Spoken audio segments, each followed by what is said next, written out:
was Baptist, nigga. Your parents was Baptist. What you mean? Bro. Yeah, I'm gonna take you there, nigga. Your parents was Baptist, and now you want to reject it. We have like a rule of like one crackhead on the stage at a time or something now. Jacobus is an OG. Jacobus is an OG. Man, he think he go fool his fucking kindergarten games, nigga. This fake ass Christian. Bro, why can't you just talk about what we talk about and stay on topic? We'll get to that. I'm saying we was on topic. You been trying to move the goalposts since I brought up talking about plagiarism, brother. You talking about all hey, I'm saying this nigga don't know who wrote the first 5 books of the Bible. Why you in your feelings? Oh my God. We can talk about that next, man. But let's talk about the plagiarism. I'm saying the girl he was talking to is gone. Who you gonna talk to with? You see her, nigga?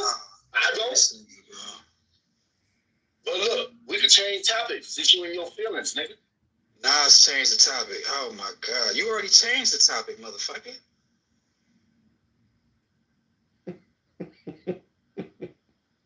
It's White Wednesdays, man. I self-identify as white. Respect my goddamn privilege, please. I only get to have it for one day a week.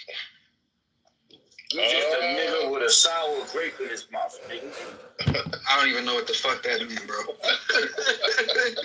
Who is this nigga, man? Jacob, that's Jacobus. You'll get to know Jacobus. You'll get to know Jacobus. He's a unique nigga, man. He's unique nigga? Ain't nothing unique about this nigga and his stupidity. Oh, there's a lot unique. I see this shit every day. There's a lot unique about him. All right, let's pull it out. Let's find out then. Where we at with it, man?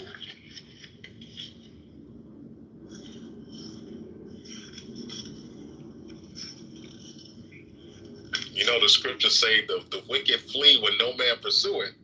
You notice Aisha got up out.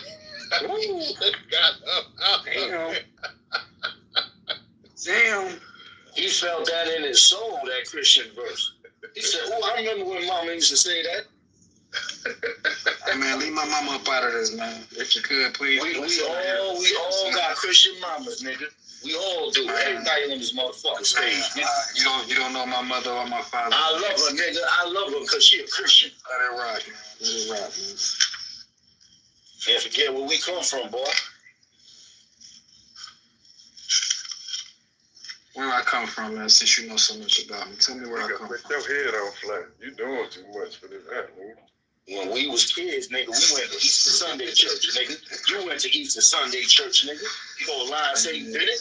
No, I did not, sir. You gonna fucking lie. You wore that suit, nigga. Okay. All right. Nigga know what suit I'm talking about.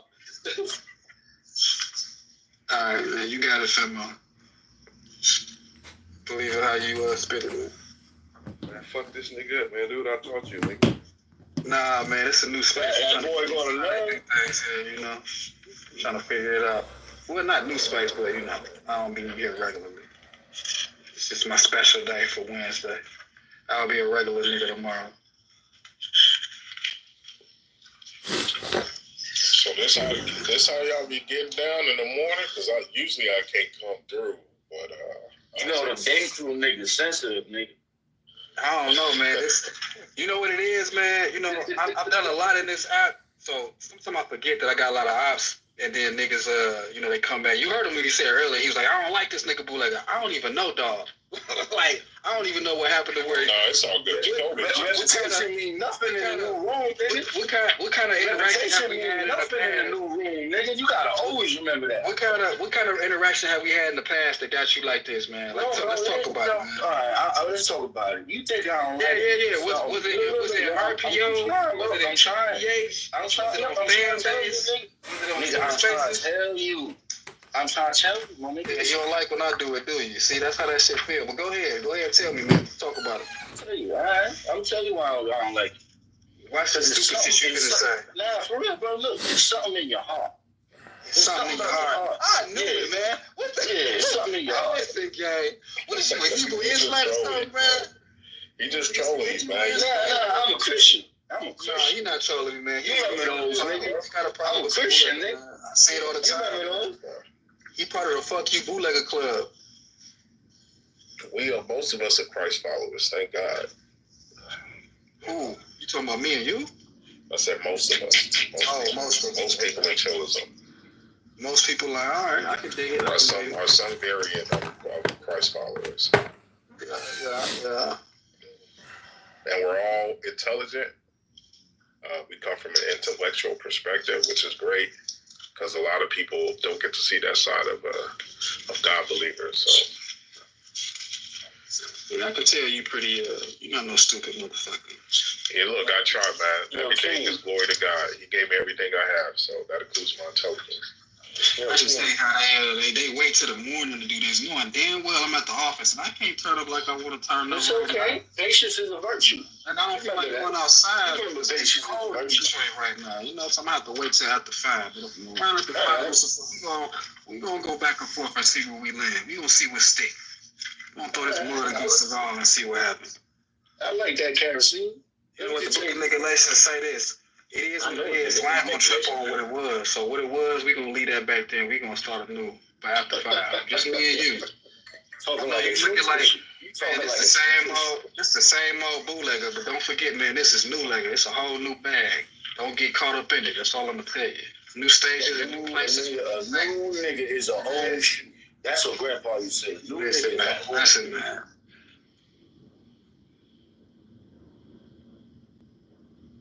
See, look, let me tell you this though. Damn, I lost that, dude. My black ancestors did more for y'all, my people, than any of you niggas. Nigga, fuck your ancestors. What the hell did you do this morning? What did you do today? Fuck that, nigga. Fuck that, all this nigga. ancestor shit. Don't nobody give a fuck about that. Nigga, did more for us right now. And what you this doing society today? That anyone can remember. Those what you doing today? Those Rockefeller laws that bitch ass was in jails because of my family, motherfucker. My family, nigga. What the fuck have your people done? I'm sick and tired of you fake ass Dr. Umar Johnson niggas talking like you know something. The fuck your people done, nigga? What the fuck you niggas done? Hey, listen, man. These same old tricks ain't gonna work on new dogs. Yeah, don't nobody want to hear that shit, Sharif. You a old I'm sorry. Wait, hold on. Did you say what the fuck you niggas done, Jacobus? You 5 pound legs long ass nigga. You stay in South African place, nigga. Oh no, Hold on, oh no, Jacobus. I hope Jacobus. You Puerto Rican bitch. You Puerto Rican bitch. You supposed to be in the first world, bitch. The fuck? Instead, you got an island of trash. Don't talk to me about No. You supposed to be doing better. All you light-skinned niggas. I'm nigga too. I'm nigga too. Your mother's a Coca-Cola. You ain't really light-skinned. You ain't really a good Puerto Rican nigga. You don't look like Fat Joe, nigga. Jealous ass nigga. Yo, you see this black skin, nigga? This black skin is raw, I nigga. never thought. That black skin is because your dad's a Coca-Cola. I'll say it differently. It's very interesting. Never thought I was. You can't spell Coca-Cola without the cock, nigga. You can't spell Coca-Cola without the cock, nigga. That's what your daddy is, nigga. Don't talk to me, nigga. That's the Huey I know about. That's cool. Hey, yo, don't talk about my father, nigga. I'll make sure you be uncomfortable every day in this fucking room, nigga. Still don't fuck with you. Okay. You better shut the fuck up, nigga. Don't address me, nigga. Don't ask for something. I'll rub my dick all over your face, nigga, if you a bitch. I asked you yesterday, I asked you yesterday in front of everybody if you was a faggot, nigga. Yesterday, I asked you in front of everyone,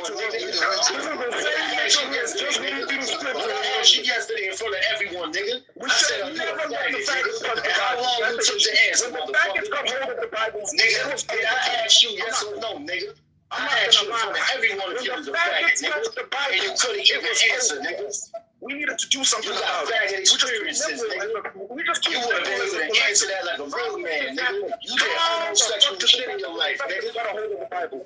Why you ain't answer that like a man, nigga? Because you did faggot shit in your life, nigga.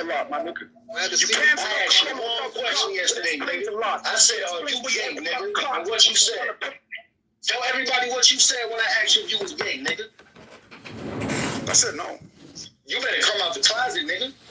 Bro, you just said that. Wait. You went literally standing with the same Puerto Rican nigga and supporting the allegation he was saying.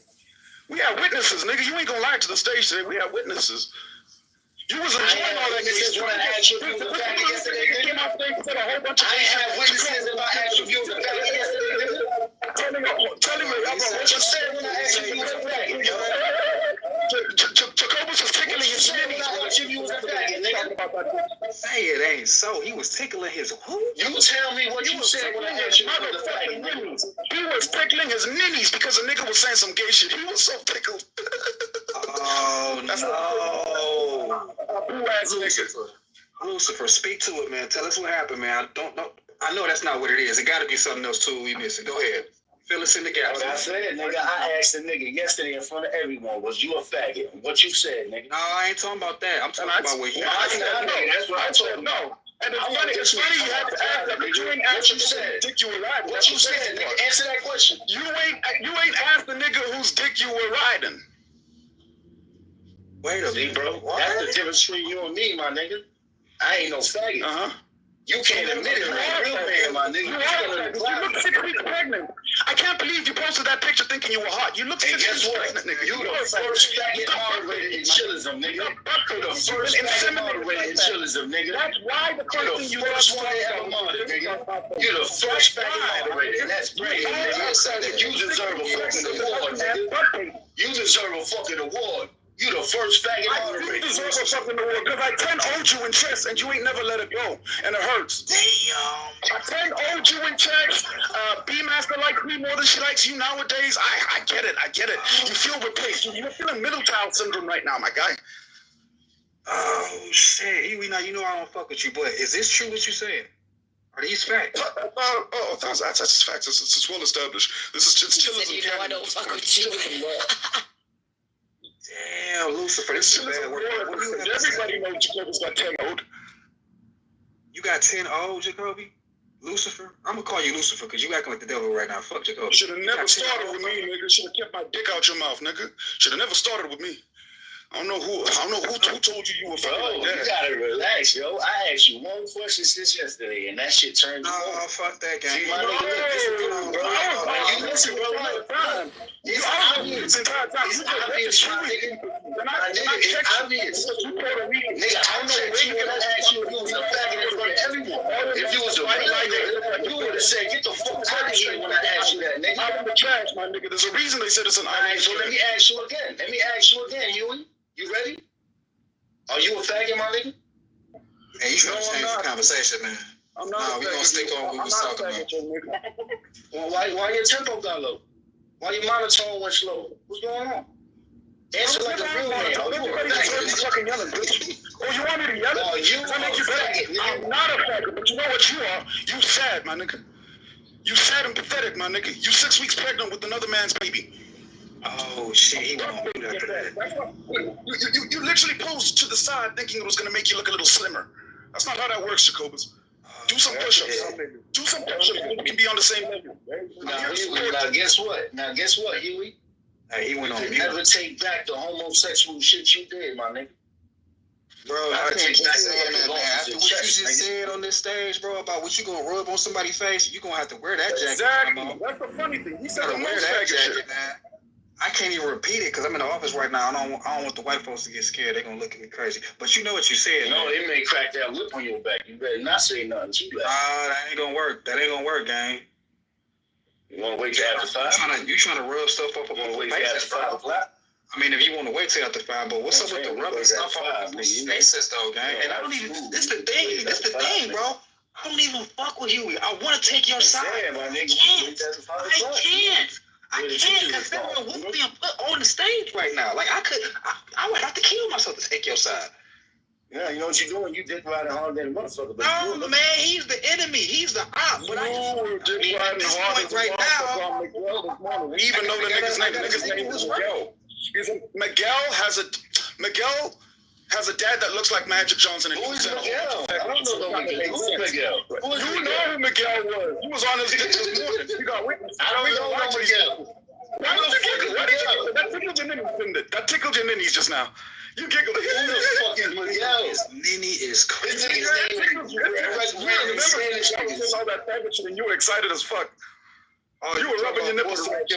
Yes, nigga. Didn't that nigga say he was going to put his dick in your butt and make you fart it out and you laughed that shit off? No, he told me I He ain't tell me no faggot shit that whole night, nigga.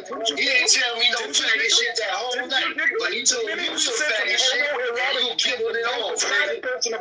Did he tell me some faggot shit at all? He ain't tell me no faggot shit at all. Did he tell you some faggot shit?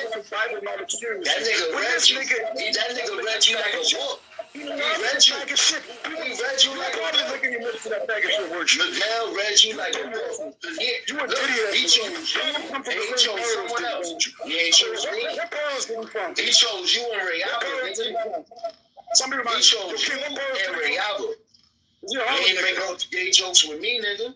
He ain't make no gay jokes with Baz, nigga. He ain't make no gay jokes with none of you. But he made gay jokes with your ass, nigga. And you like that shit. You like that because you did homosexual shit. That's why I asked you after all that shit whether you was gay, nigga. So why do you think I asked you if you was gay in front of everyone, my nigga? Because everybody read the room, nigga. Everybody read the room. We knew you was gay at that moment. I knew you was gay. That's what I said, bro. Are you gay? And you put an answer. It's okay, though. You gay. He's Puerto Rican. We're supposed to burn in hell for being gay, nigga. I'm good. That's what's crazy. I ain't gonna burn in hell for being gay, nigga. Hey, you know what you gonna burn rubbing shit on people's faces though. What you said, that's not shit, nigga. We all gonna be judged for the shit we said. Nah, he gonna be judged for the shit he did, nigga. Shit you said, only you said that, man. Ain't nobody else repeated that except for you. Shit, we all said some shit. This nigga did some shit. You co-signing it. So you must be a gay helper, nigga. Bro, this dude sounds obsessed with the gayism, bro. Like, what's wrong with 10-0. Yeah, let's get back to that. That's representative of your life, my nigga. That's representative of your life, my nigga. 10-0. Not even one win against Huey. Everybody got one win against Huey. Even Ray Alba got one win against Huey. 10-0 knockout. They're all in the same day. Nigga, I'm all in the same thing. And listen, the funny thing is, I offered him a game. I offered him a game. I won my belt, nigga. He asked for me 25 and over like me, nigga. Until you get 25 and over, you will never say you like your bonus, nigga. For 7 more games after you gotta get 25 and over, nigga. Until you get 25 and over, you ain't your bonus, nigga. Let it be over. Let it be over. But he kept asking game after game after game. He kept wanting to run it back. He really thought he was going to get his lick back. And I said, maybe, bro. Nigga, I'm 25 and old, nigga. Just as a reminder, I'm 13-2 against Riyadh, but I'm 10-0 against you. Nigga, I'm 25 and old, nigga. You ain't never catch up to that. What you talking about? 25 so when you niggas this nigga went and deleted a whole fucking chess.com account just so they didn't have to talk about, nigga. Y'all niggas got caught for cheating, nigga. You one of the niggas that was cheating. Nigga just got caught on me saying y'all niggas were cheating. Fuck you talking about? You said chess.com said they was cheating? My nigga, they sent me an email saying this motherfucker is someone else cheating. They sent you an email. They my nigga, one of the motherfuckers in this room got deleted for cheating, nigga. Against me. You telling me they sent you an email to say that Huey was cheating? My nigga, everyone seen the email, nigga. Man, I think you a cap. I had the same email, bitch. Everybody see. I had the same email. So you nigga, did you see my email? Yes or no, nigga? Yeah, you see my email, exactly. You was one of the niggas cheating. One of my wins. When they sent you that email, did they take you? Did they take away one of my wins or take away one of? I don't know. My account was deleted, nigga. My account deleted. Because you deleted it, my nigga. Because you were nigga. Nah, nigga, my shit out there investigation. All y'all niggas are cheating. He deleted it. What? Nah, my shit got that nigga. Yo, the niggas are cheating, bro. How you gonna say my account got deleted, but you deleted it? Like you. Nah, they deleted. Yo, my nigga, chess.com. I got the emails from all my shit. Chess.com also tells people when other people delete their accounts. B-Master posted the PTR saying you deleted. So why B-Master account got deleted, nigga? Because she was cheating. Answer that. She was cheating. My account got deleted. I never played B-Master. Why did her account get deleted, nigga? That's not what I'm asking you. Now you playing stupid. Now you playing stupid. Trying to get some dick. See, exactly. You see, nigga? Her account got deleted because she was cheating, nigga. And you was the other nigga cheating, nigga. If I was the She other wore that account for a whole week, nigga, letting niggas know she cheated, nigga. Why is it after I beat you 10-0, I beat Samoa 8-1? My nigga, why you asking me about you cheating? Exactly, nigga. I'm 25 and old. Y'all niggas got caught cheating, and now y'all niggas bitter, nigga. I'm the only nigga in this room with a 25 and 0 winning streak, nigga. 10-0. Address Cheating, nigga. Cause you cheated, nigga. Sir. Cause you a cheater. Sir. Cause you a cheater. Sir. Mr. Sir. Address the PTR. You a cheater, nigga. Bro, the stats for his blitz, does it say 87? Is that what that number says? Yep. Oh my God. That's why he deleted his account. He wanted a fresh start. You know what this nigga said? This nigga deleted his account, came back to the app, and then said, I'm 1,200. This nigga's a dumb. Yo. He used Yo, so why I got two accounts, nigga? So why I got two accounts? Exactly, nigga. My account older than this nigga you just played, nigga. This nigga came back with the default ELO and said that's his rating. And I came back with a 25 winning streak, nigga. And you still can't touch that. You taking losses from Rihanna, nigga. Fuck you talking about? Man, Lucifer, you a moderate one. You taking losses from Rihanna. Hold on. Let me see who's Wait, let's see who's winning between you and Rihanna. Hold on. I'm gonna PTR that. I'm gonna look through your fucking account now. Hold on. Damn, I should not your ass. You're gonna block my ass. You don't want me to block you. He gonna block you. He said he gonna block you.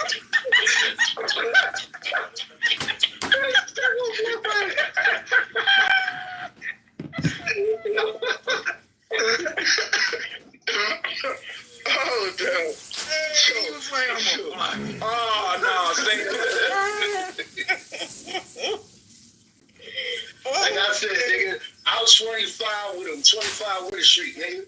Until you niggas get one of those, you can't challenge me to no championship. No, man. I ain't even buying them tickets, man. You gonna have to sell that shit somewhere else. Nah, nigga, I got emails, nigga. Everyone in this room seen these niggas shit, nigga. Somewhere else, man. Ticketmaster box office is closed. We don't want them with tickets at all. You deleted an account to get your score back to the default. It came back to rap about that. Oh, ain't nobody did all that, nigga. Chess.com. Yeah, my shit. I got two accounts, nigga. Two accounts. Look, this how you know this is not a biased opinion. I don't fuck with Epic no more. But right now, he is definitely winning, and he has the receipts to prove it. I would mute up if I was you. Actually, you should delete chess.com altogether. Get you a chessboard and play the regular way. Nigga, you play chess, nigga. You talking all this slick shit like you play, nigga.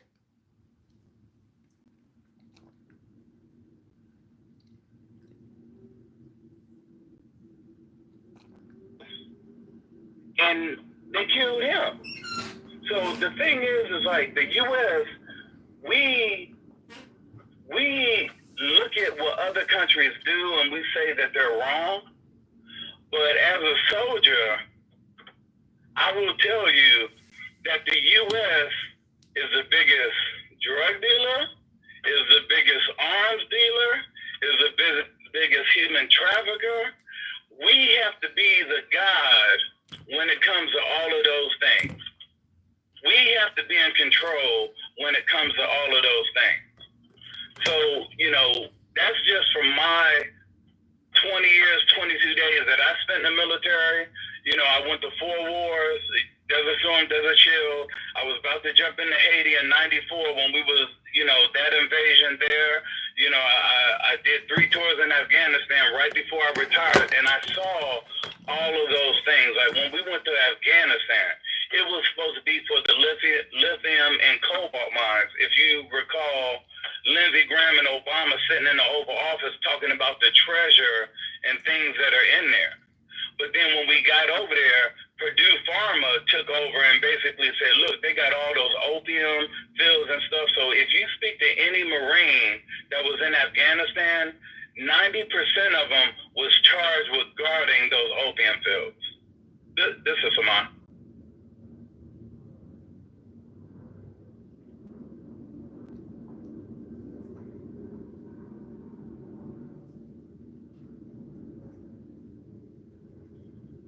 Oh, and I did want to speak on like the Doge or what you guys are speaking about as far as the cutting the budget and the deficit. And I'm on the side to where why can't we do what El Salvador did? Why can't we do what Argentina did? El Salvador, literally crime rate went from like 90% down to less than 10%. And they're literally debt free. They removed all the corruption, all that stuff. Argentina, that dude, he cut 80% of the government. And for the first time in over 100 years, Argentina has no debt. And I feel like when we have all the spending here in our government, when we pay $500 for a regular hammer, when we pay all of those things, like, what's wrong with cutting pork? What's wrong with doing those things? Like, the more things that are cut, the less taxes we pay. Why should we be paying taxes? They just sent another $50 billion to Ukraine to pad their 401s, their Roths, their retirement plan. Not for the war, it's for the regular citizens, for them to start businesses. So I just think, I'm like the last administration. When he elected people in that administration, I didn't know a lot. I knew a few of them, but I was like, okay, let's see what they do. Let's see what happens. And I'm the same way with this administration. Let's see what they do. Let's see what they happen. If we don't like it, who's going in? They only in there for 4 years. And anybody talking about, black folks is going to be back in slavery and stuff, come on now. Just sit and wait to see what's going to happen with the policies and all those things, because I'm all for EVs not being subsidized. I'm all for, all this money going overseas when we could be helping, our black communities and things like that. So, I just advise, everybody, just wait and see, because I know since November, my portfolio has been amazing.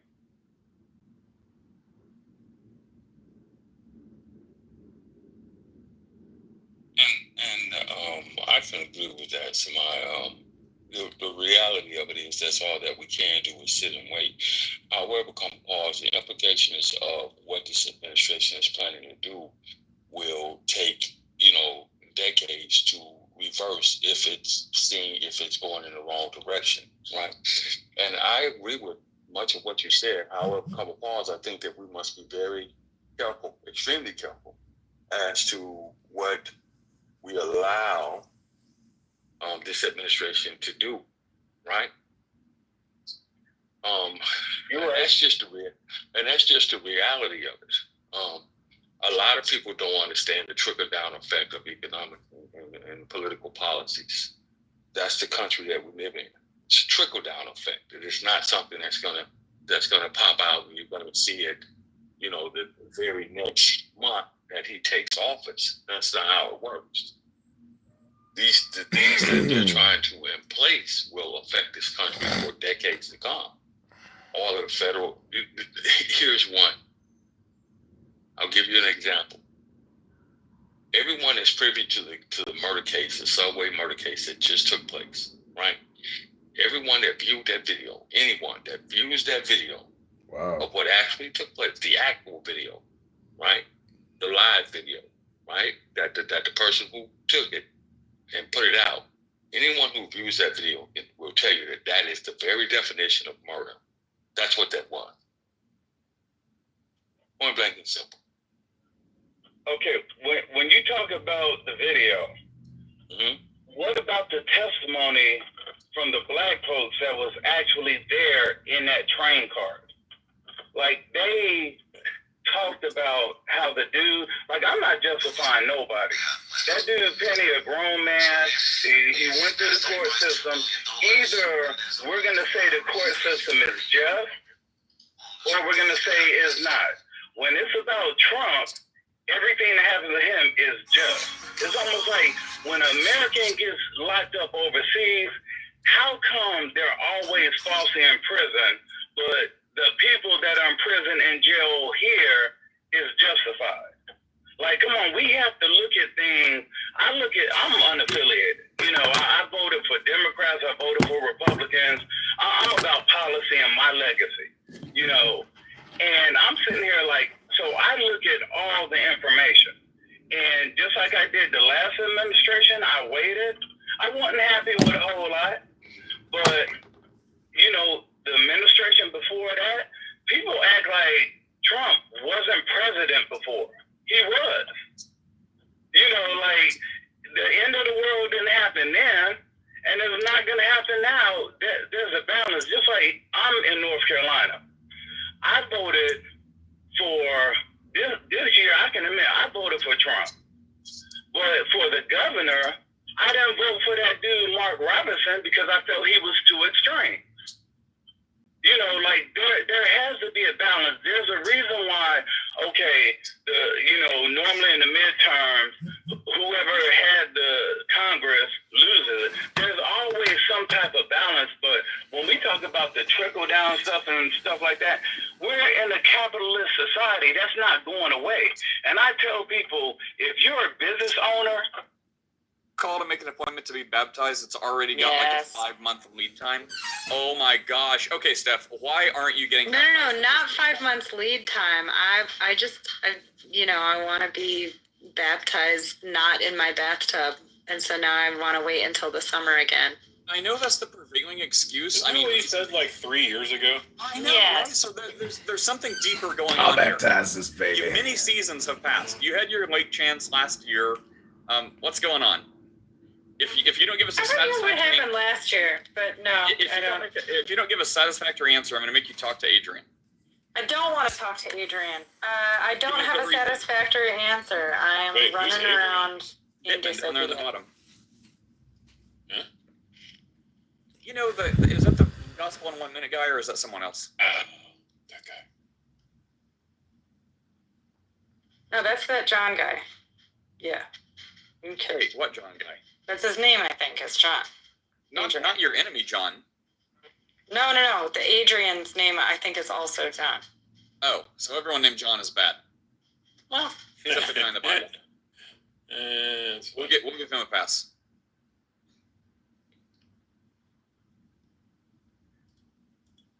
Not to brag, but to brag a little. Man, I made some lo mein last night with some Japanese barbecue sauce and some fried tofu. It was great.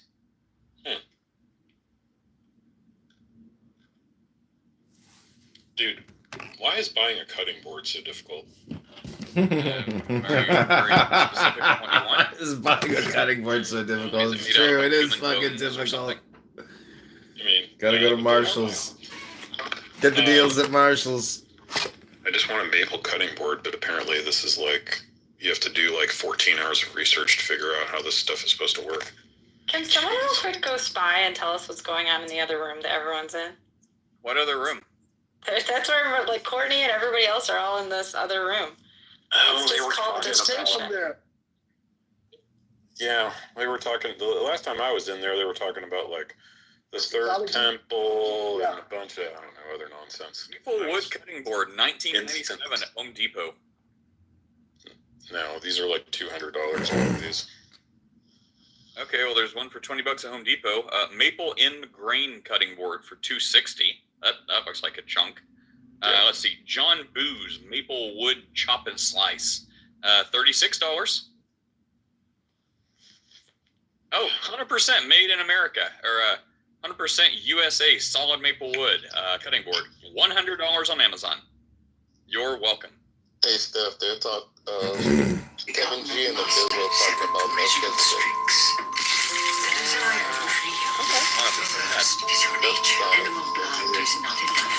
That does not sound interesting in any way. Then again, anything with a Bizzle is pretty much important. You're awful, Chris. The case against Advent.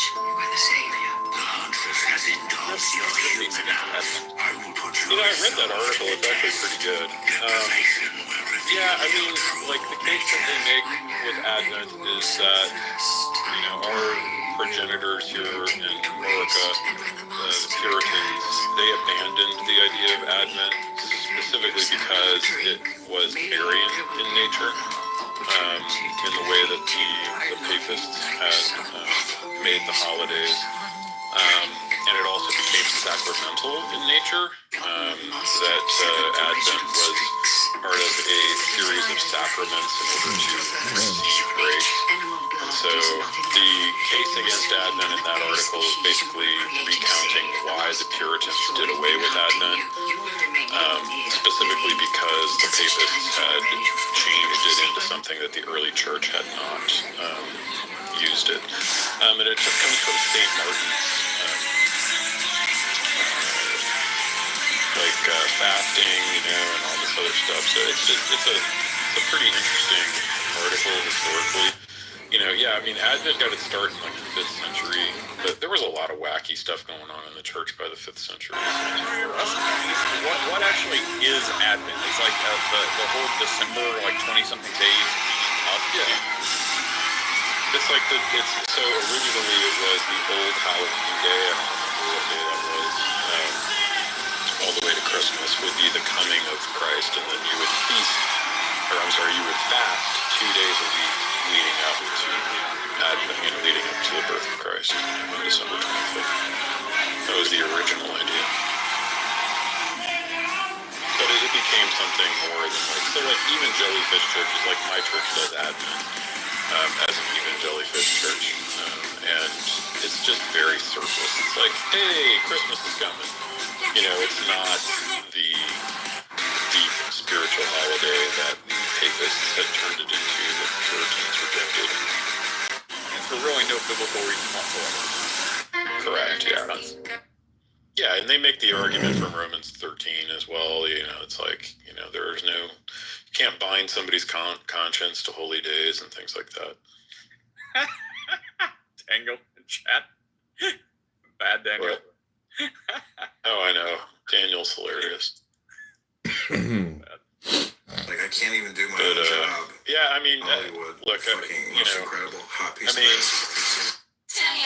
don't really do Advent around my house. I mean, we have a Christmas tree and we do Christmas stuff and exchange gifts. And you decorate a pagan forest tree with gold and silver? That's right. The Jeremiah tree. We call it the Jeremiah tree. I mean, if someone wanted to be like legalistic about it and be like, see, look, you're decorating a tree with gold tinsel. Then you could be like extra anti-legal and be like, it's actually blue, so it's fine. Right, yeah. I don't know, we've got the human avatar angel at the top. But I did see. Eyes? No, that would be great. Like I did see that, and if it was available, dude, if somebody was actually selling the biblically correct angel to put on top of a tree, I would totally do that one with like 1,000 eyes. It'd be amazing. It'd be like the wheel with 1,000 eyes, and it's absolutely like nightmare fuel. Yes, someone has to have done that. Biblically accurate cherubim. Because that would be amazing. Okay, let's see. Shopping. I would totally do that. They're all such cute little angel. There's one. It's not like 1,000 eye. How do I show you this picture? Just text it to me. I'm on my computer. Okay, so they kind of have the spirit of it. It's like one big eye with lots of. I've got it! Oh my gosh! I've got it! Okay, yeah. I'm just going to take some pictures of these and text it to you. For the rest of you guys, I Googled biblically correct cherubim Christmas tree topper on Google, and I clicked on shopping. And you have to scroll down a little bit, but, there's some good ones in here. It's fantastic. I might have to do that. That would be a conversation starter for me. Especially when like the papists come over for Christmas, and then I can explain to the papists in our family like what that is, because they've never actually read the Bible.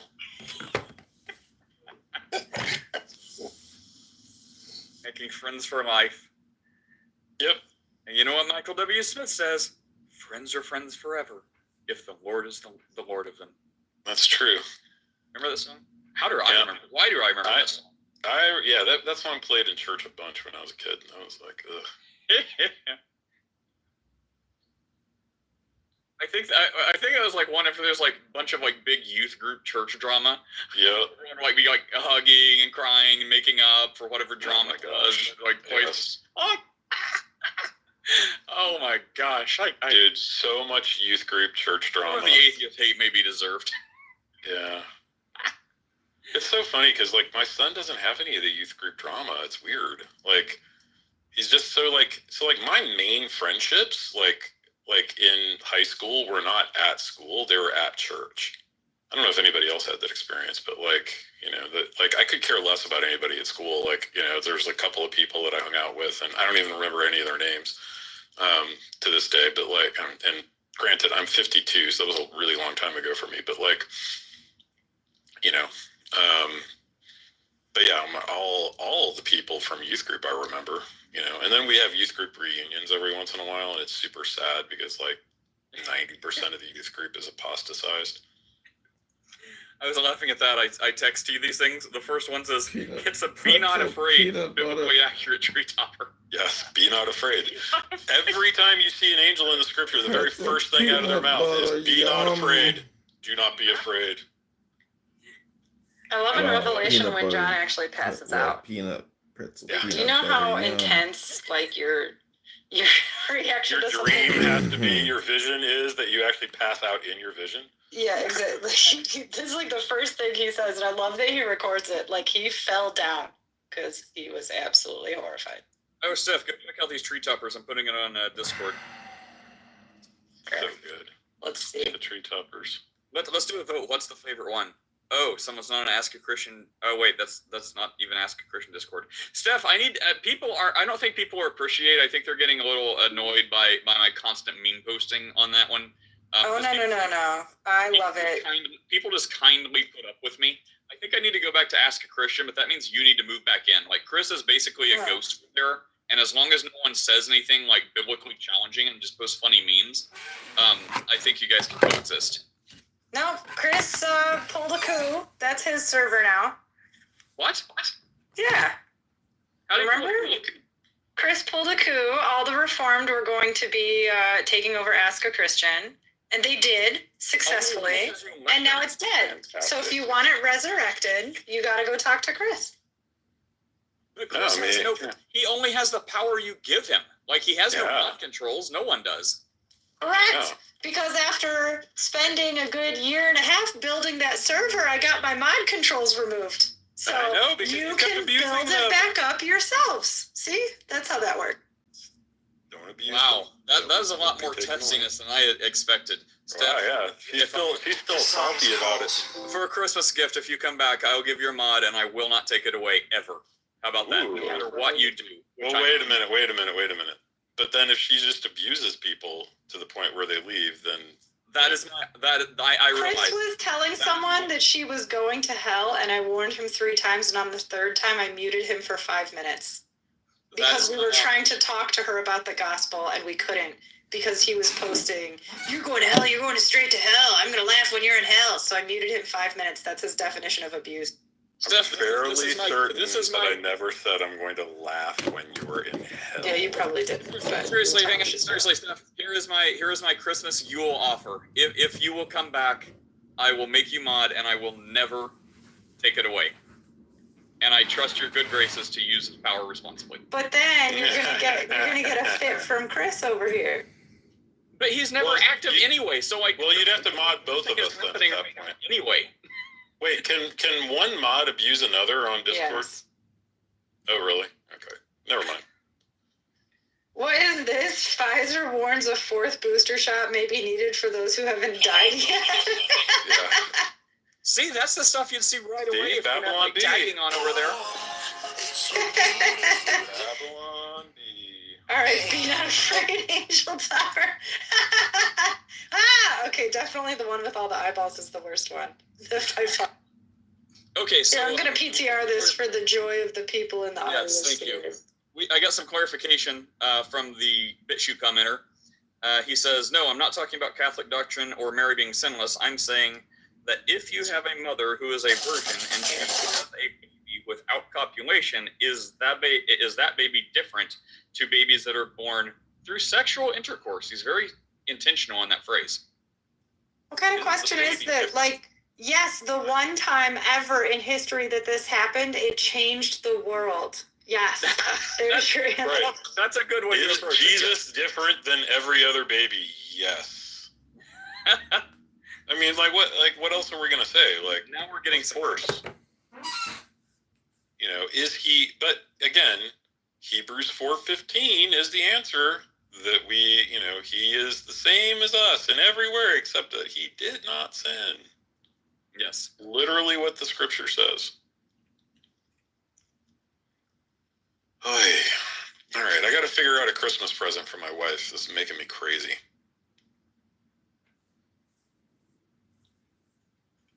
Oh, I did get, yeah, good. All right, I did get her. I mean, this is not her main thing, but I did get her a La Crusette,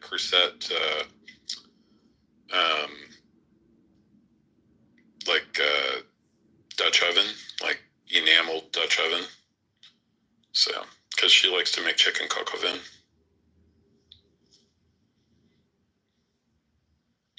Which I taught her how to make.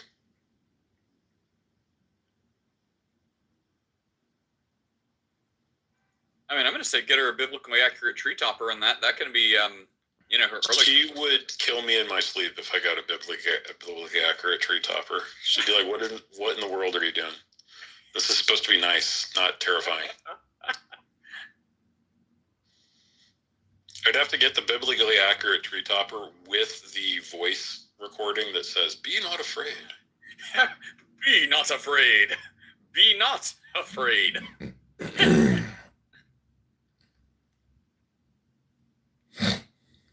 My son would absolutely love the biblically accurate tree topper. I think what I'll do is I will get one of the biblically accurate tree toppers for when he gets married and has his own tree. And I'll be like, "Here you go, JC.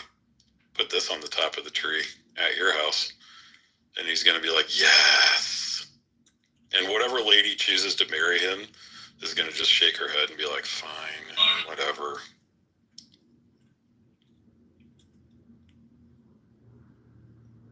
She's already going to be long-suffering enough with the biblically accurate tree topper. It's not going to be a shock. I mean, this thing is terrifying. Do you think angels were actually made of eyeballs like that? I don't know, man. Like, it's one of those things that the description is a bit vague, you know, so there's a bunch of ways you can go with it, but like, yeah. Have you ever seen like the 3D animations of the angel, biblically accurate angels? Nope, and I will be avoiding that the rest of my days. Oh yeah, they're really good. They're like, oh, you're like, oh snap, that would be terrifying. But I mean, we do know that angels have taken human form, and it actually says, you know, in the scripture that, you know, nasal be nice to toes. strangers because you could be, you know, entertaining angels. Ninja angels. Because you don't know if they're angels.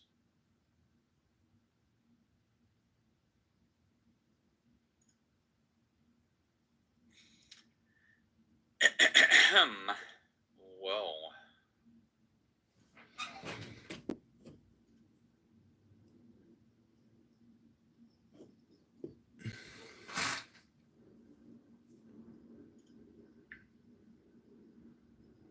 Wow, everyone's like leaving. Is that other room really that? Is everyone really wanting to know about Melchizedek?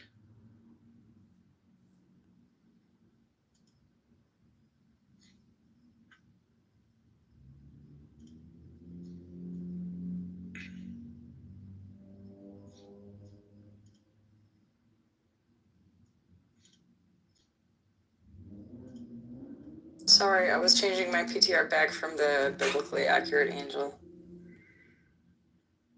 Oh look, we have Maul and Adrian.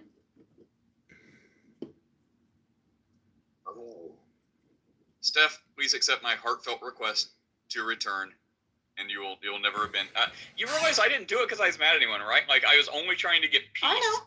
Everyone was like losing their minds, but it's dead anyway, so it doesn't matter. So like, it's a net positive no matter what you do.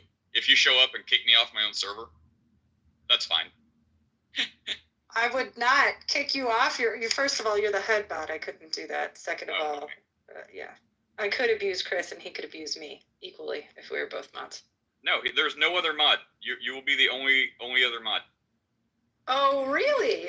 I told you that. No one is mod. Why am I not a mod yet? Oh, remember how I let all those Catholics in there, and then you didn't like that either? Oh no, I just got in a tussle with that Ito guy. Nate. Wait, you got in an argument with Ito? Nate, can you move Yeah. mod? He was what, Mavis? I need mod.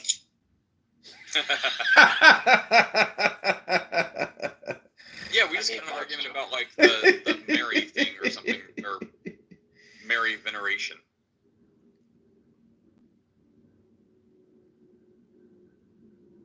Don't mess with her. You need to pray to her. She helps you. And that's what some say.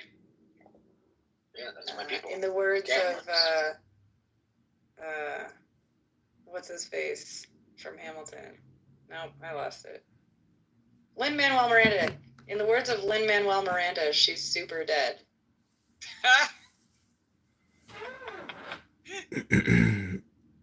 I did like that musical. I will have to.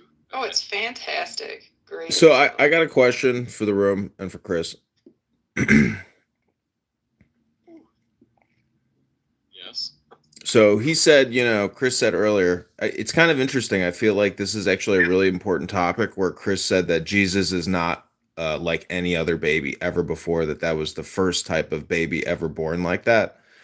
So my question is, was Christ a man who became God, or was he God who became man, who became God? I'm just saying that like that distinction is very important in terms of your fundamentalist, Christian opinion or knowledge. So, it's my belief that ye are sons of God, but you shall die as men. That is the glorification or the deification, or really the good news of the gospel, is that you don't have to. It started off as such a good question.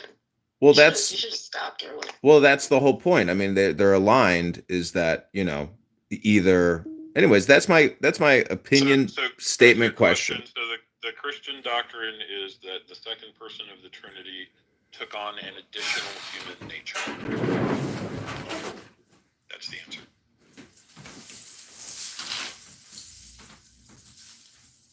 Yes. So, pre-existent, second person of the Trinity, eternal, Yahweh, took on a humbling of human nature. There is no other Christian position. If you hold a position other than that, you are outside of Christendom. Correct. Guys, I have to run. Do you all have to run as well? Yeah, I'll probably close it if you leave. Unless Chris, do you want to stay? Not really. I got things to do. About to go listen about Melchizedek for the next couple hours. Give me mod stuff and I'll No, son. Nope. Adrian and I will hold it down. We'll hold it down here. You can mod us. I get no love. All right, Steph. Yeah, so I guess I'll go ahead and end it. I wish you guys got here earlier. We were looking for other people to play with. Yeah. So I invited you. I hope you will perfectly consider coming back. Bring as many Catholics and whatever as you want. And we'll see you guys all later. Thank you. Take care. The room. Mavis, I'll start a new room. Oh wait, what's going on? What's going on? My computer's shooting out sparks. Oh no, I want to make you mod so bad. Wait, I got a question, Steph. Quick. Steph, you said you're not baptized? Yo, this room's about to end. Oh, sorry, I just got back from the kitchen. Okay, have a great day, everybody. Yeah, have a good day. On a serious note.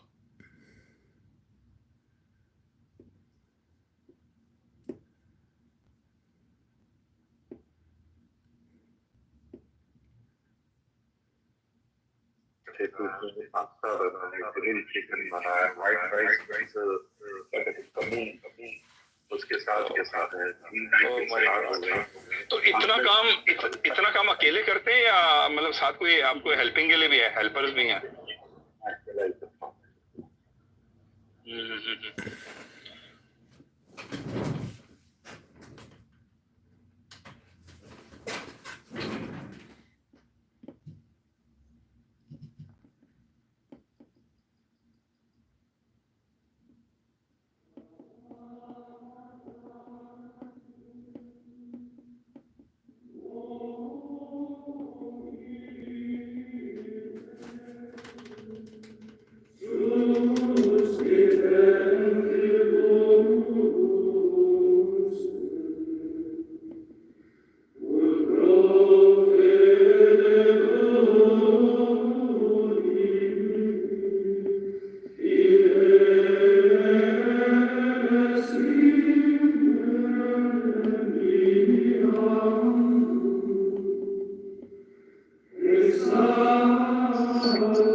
Così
That's my boy.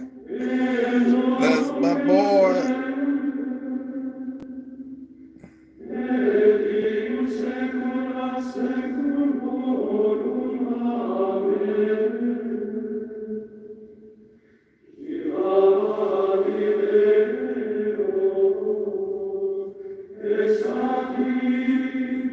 Be no perturbed. Who amongst my email recipients is friend? Who amongst you is no security? Who needs pizza? Who is angry? Who are you? What is that? Well, no angry. You're angry that I'm emailing. Well, go Fushta. What is Fushta? Let me Google that for you. All is the best. Google see. Pizzagate is real. 9/11 is fake.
Amen.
Reese, I have been looking forward to this for a long time. So have I.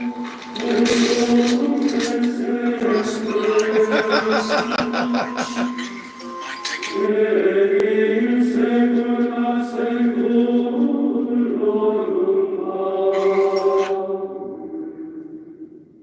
If Commodus was one of the worst.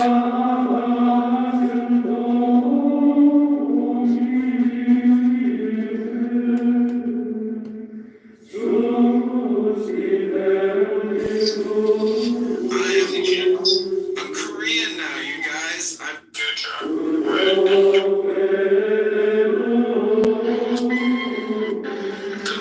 If Commodus.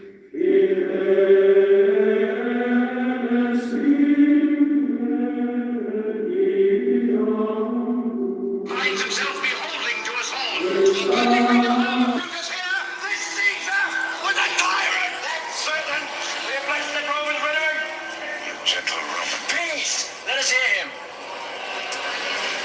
Friends, Romans, countrymen, lend me your ears. I come to bury Caesar, not to praise him. The evil that men do lives after them. The good is often interred with their bones. So let it be with Caesar.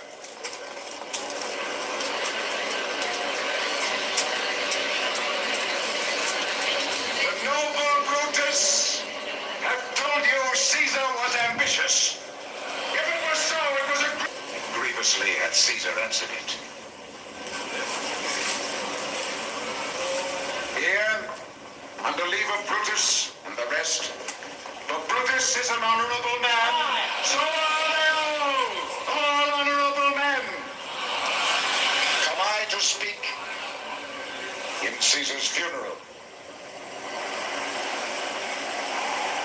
He was my friend, faithful and just to me. But Brutus says he was ambitious. And Brutus is an honorable man. He hath brought many captives home to Rome, whose ransoms did the general coffers fill. Did this in Caesar seem ambitious, when that the poor have cried, Caesar hath wept? Ambition should be made of sterner stuff. Yet Brutus says he was ambitious, and Brutus is an honorable man. You all did see that on the Lupercal I thrice presented him a kingly crown which he did thrice refuse. Was this ambition? Yet Brutus says he was ambitious. And sure, he is an honorable man. I speak not to disprove what Brutus spoke, but here I am to speak what I do know. You all did love him once, not without cause. What cause withholds you then to mourn for him? Judgment, thou art fled to brutish beasts, and men have lost their reason.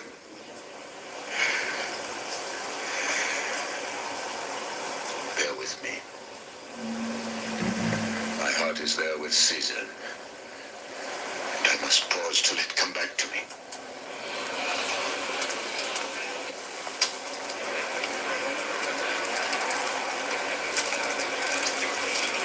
Methinks there is much reason in his sayings, if thou consider rightly the latter. Caesar has had a great wrong. As he must it. I fear there will a worse come in his place. Mark ye his words. He would not take the crown. Therefore be certain he was not ambitious. There is not a nobler man in Rome than Antony. But yesterday the word of Caesar might have stood against the world. Now lies he there, and none so poor to do him reverence. Oh, masters, if I were disposed to stir your hearts and minds to mutiny and rage, I should do Brutus wrong, and Cassius wrong, who you all know are honorable men. I will not do that, Lord. I'd rather choose to wrong the dead, to wrong myself and you, than I would wrong such honorable men. But here's a parchment with the seal of Caesar. I found it in his closet. It is his will. Let but the commons hear this testament, which, pardon me, I do not mean to read. They would go and kiss dead Caesar's wounds and dip their napkins in his sacred blood. Yea, beg a hair of him for memory, and dying, mention it within their will.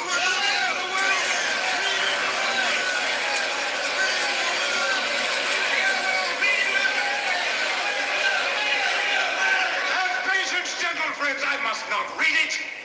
It is not meet you know how Caesar loved you. You are not wood, you are not stones, but men. And being men, hearing the will of Caesar, it will inflame you, it will make you mad. 'Tis good you know not that you are his heirs. For if you should know what would come of it. Will you stay a while? I have overshot myself to tell you of it.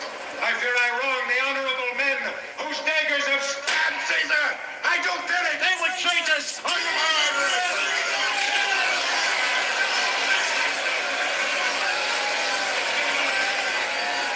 Compel me then to read the will. Then make a ring about the corpse of Caesar and let me show you him that made the will. Shall I descend? And will you give me leave?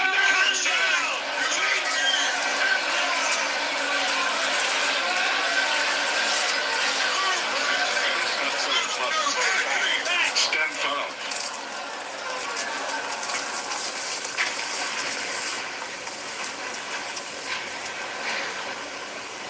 You all do know this mantle.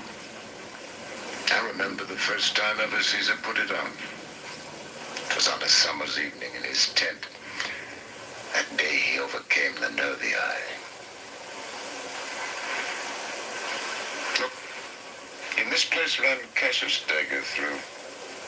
See what a rent the envious Casca made. Through here the well-beloved Brutus stabbed. As he plucked his cursed steel away, mark of the blood of Caesar followed it. For Brutus, as you know, was Caesar's angel. Judge, O ye gods, how dearly Caesar loved him. For this was the most unkindest cut of all. For when the noble Caesar saw him stab, ingratitude, more strong than traitor's arms, quite vanquished him. Then burst his mighty heart, and in his mantle muffling up his face, even at the base of Pompey's statue, which all the while ran blood, great Caesar fell. Oh, what a fall was there, my countrymen. And I and you and all of us fell down, whilst bloody treason flourished over us. Kind soul, what weep you when you but behold our Caesar's vesture wounded? Look you here! Himself, hard as you see with traitors. A piteous spectacle. Oh, noble Caesar!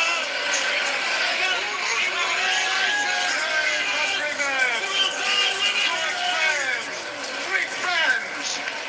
Let me not stir you up to such a sudden flood of mutiny. They that have done this deed are honorable. What private griefs they have, alas, I know not that made them do it. They are wise and honorable and will no doubt with reasons answer you. I come not, friends, to steal away your hearts. I am no orator, as Brutus is, but as you know me all, a plain, blunt man that loved my friend, and that they know full well that gave me public leave to speak of him. For I have neither wit, nor words, nor power of speech to stir men's blood. I only speak right on. I tell you that which you yourselves do know. Show you sweet Caesar's wounds, poor dumb mouths, and bid them speak for me. But were I Brutus and Brutus Antony, ere were an Antony would ruffle up your spirits and put a tongue in every wound of Caesar's that should move the stones of Rome to rise and mutiny!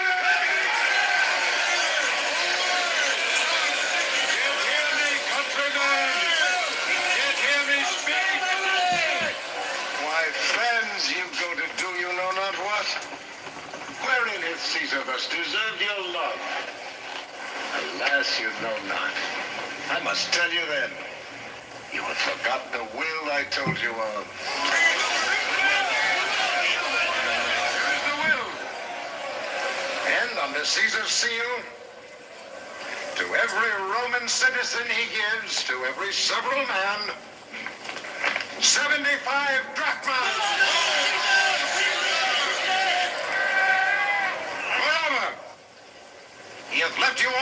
his walks, private arbors and new planted orchards on this side Tiber. He hath left them you and to your heirs forever, common pleasures to walk abroad and recreate yourselves. Here was a Caesar, when comes such another?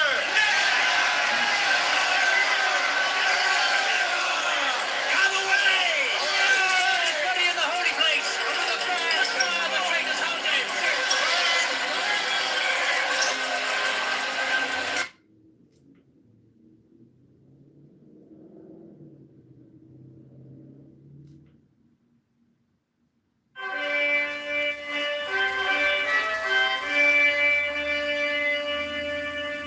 Lord Jesus, my sweet Savior, clear my wits.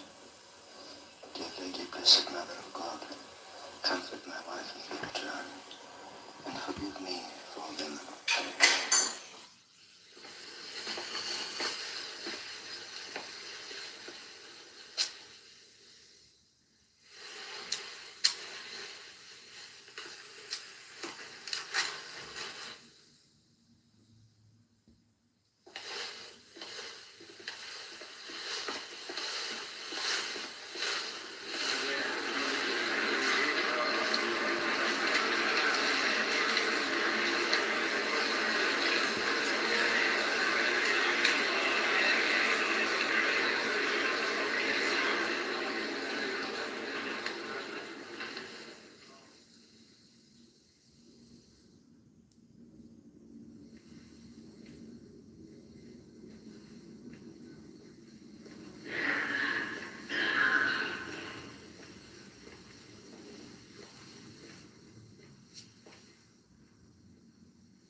Sir Thomas More, though you have heinously offended the King's Majesty, we hope if you would even now forthink and repent of obstinate opinion, you may still taste his gracious pardon. My lords, I thank you. As for the matters you may charge me with, I fear from my present weakness that neither my wit nor my memory will serve to make sufficient answer. I should be glad to sit down. A chair for the prisoner.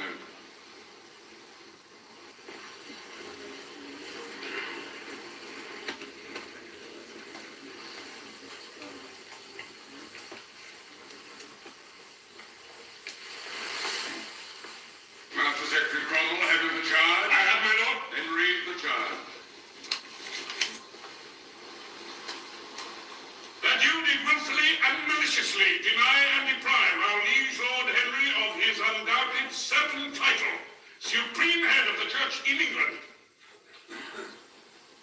But I have never denied this title. At Westminster Hall, at Lambeth, and again at Richmond, you stubbornly refused the oath. Was this no denial? No, this was silence. And for my silence I am punished with imprisonment.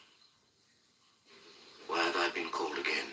On a charge of high treason, Sir Thomas. For which the punishment is not imprisonment.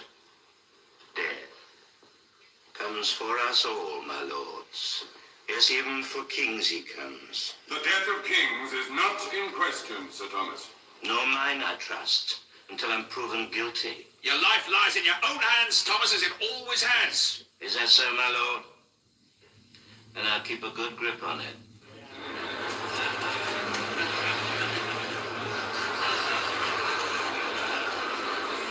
Sir Thomas, you stand on your silence.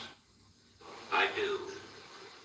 But, gentlemen of the jury, there are many kinds of silence. Consider first the silence of a man when he is dead. Then suppose we go into the room where he is laid down and we listen. What do we hear? Silence. What does it betoken, this silence? Nothing. This is silence, pure and simple. But let us take another case. Suppose I were to take a dagger from my sleeve and make to kill the prisoner with it, and my lordships there, instead of crying out for me to stop, maintained their silence. That would betoken. It would betoken a willingness that I should do it, And under the law, they will be guilty with me. So silence can, according to the circumstances, speak. Let us consider now the circumstances of the prisoner's silence. The oath was put to loyal subjects up and down the country, and they all declared his grace's title to be just and good. But when it came to the prisoner, he refused. He calls this silence. Yet is there a man in this court? Is there a man in this country who does not know Sir Thomas More's opinion of this title? Yet how can this be? Because this silence betoken, nay, this silence was not silence at all, but most eloquent denial. Not so. Not so, Master Secretary. The maxim is quitaque consentire. The maxim of the law is silence gives consent. If therefore you wish to construe what my silence betoken, you must construe that I consented, not that I denied. Is that in fact what the world construes from it? Do you pretend that is what you wish the world to construe from it? The world must construe according to its wits. This court must construe according to the law.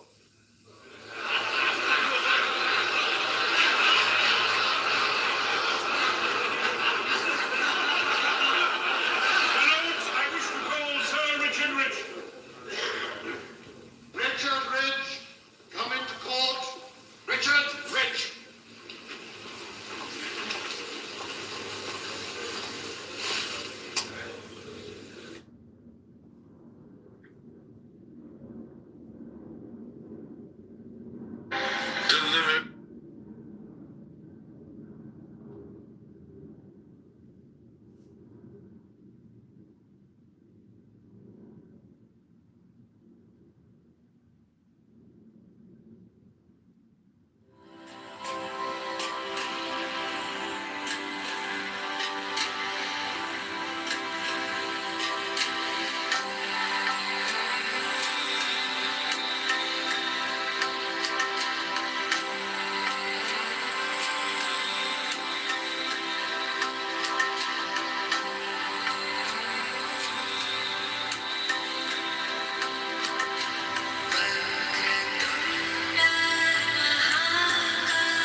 Yep.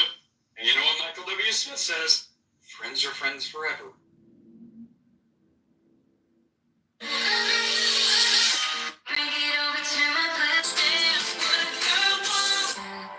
Are you ready?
my username because that stream didn't say.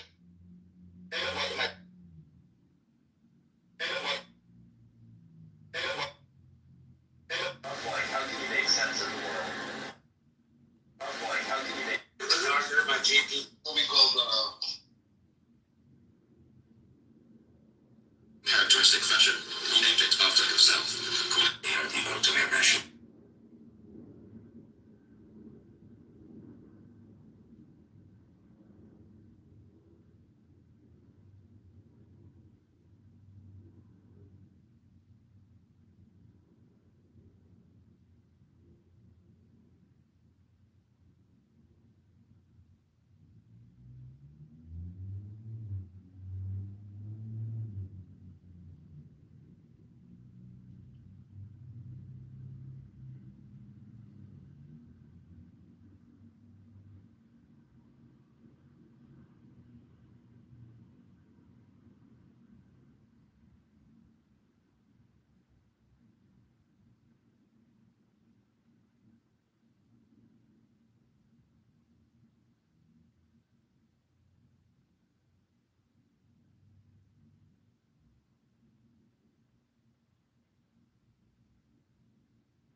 I think, this was part of the agreement with the ceasefire. So Abraham and Sarah were blessed with their son. At every point of the pandemic. Oh man, you fucking ghost spread what's happening? It is from there. I got launched that energy shield. Yes. All three of them, by the way. Yes. Yeah, this one's good though. Yeah, it's like one, two.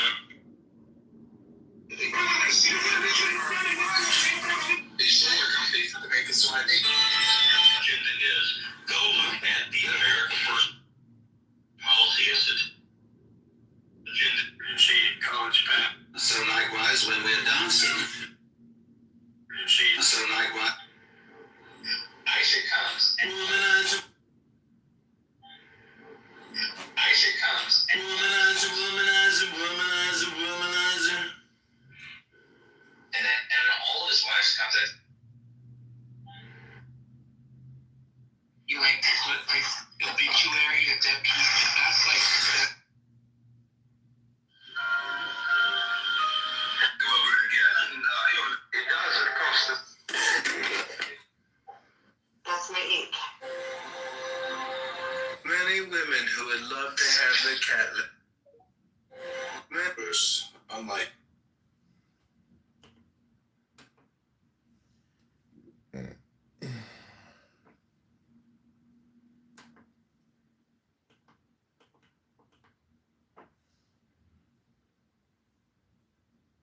Here the fronting task, behold, there are three ordeals in one. It may be given in three ways. And a little.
Let's fight a couple of us in Barcelona against the Spanish.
So is Kamala doing okay?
गणानां त्वा हवामहे कविं कवीनामुपमश्रवस्तमम् ज्येष्ठराजं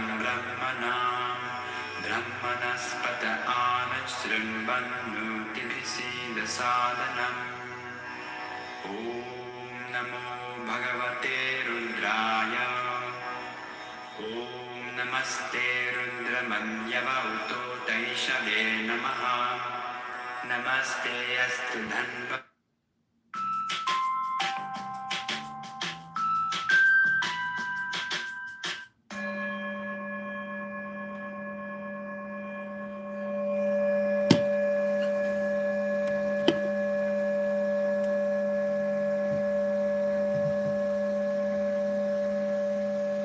Meditation can be practiced anytime and anywhere.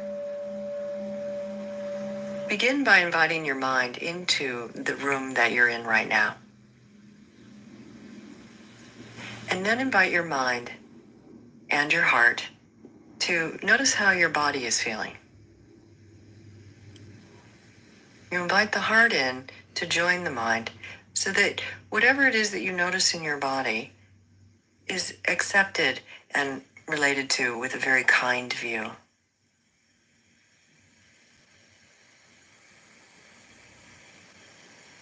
Notice where you feel your breath. It might be in your belly. It might be somewhere in your chest.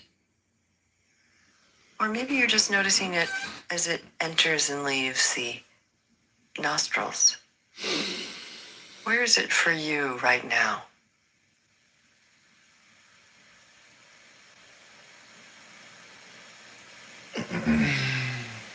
Now draw your awareness to the soles of your feet. Feel your toes.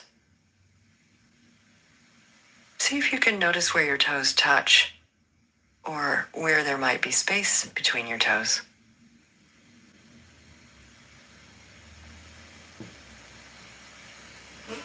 Notice your feet fitting into your socks or your shoes if you have them on.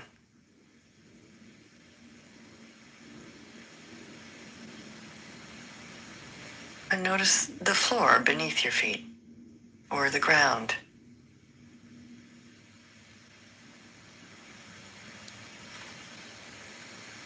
And then draw your attention into your calves and allow your calf muscles to soften. Move your awareness up a little bit higher into your knees. See if you can notice the space between the kneecap and the joint of your knee. And feel the skin wrap around your knee. Now draw your mind's eye into your thighs. Notice the weight of your thighs. Notice the length of your thigh bones. See if you can feel where your thigh bone fits or nestles into your hip socket. Feel your sitting bones resting into your chair or whatever it is that you're sitting on right now. And give your weight to the sit bones.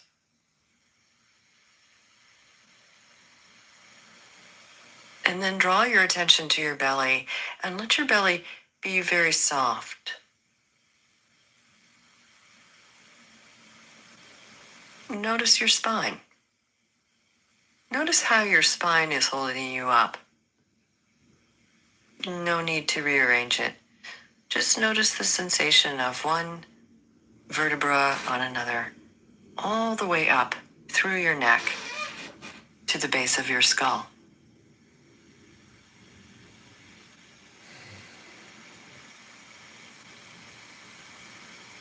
Draw your attention now to your torso.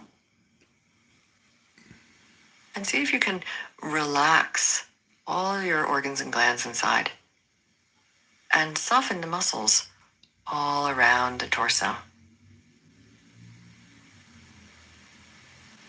Feel the weight of your arms and the crook of your elbow. Notice how your hands are right now. Relax the hands. Allow the fingers just to hang.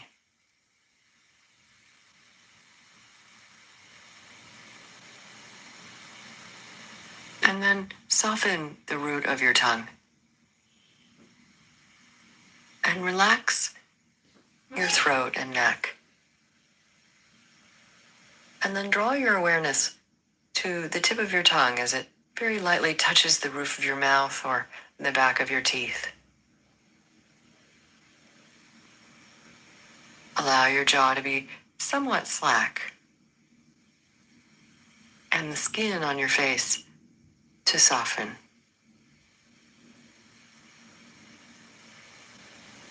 Relax the corners of your eyes and allow your eyes to fall towards the back of your skull, whether they be open or fully closed. Imagine your scalp relaxing and your skull widening. And then imagine that your mind is as vast, infinite, and clear as the sky.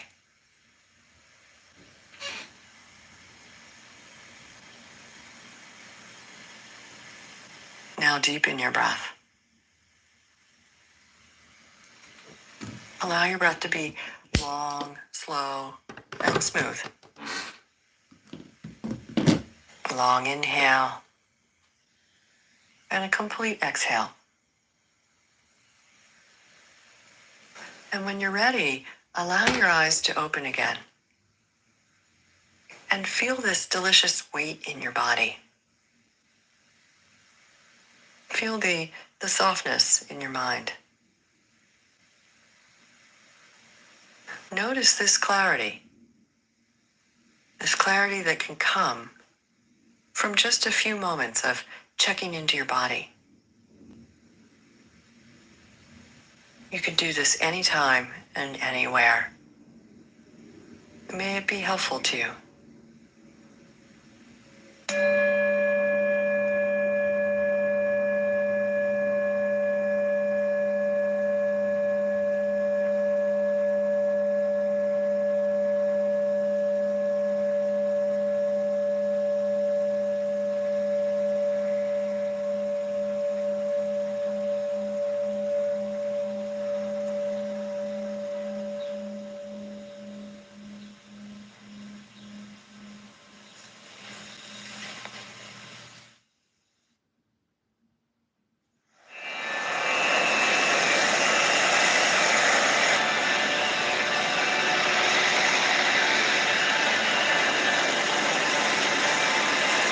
Yoga Nidra, the sacred fire within.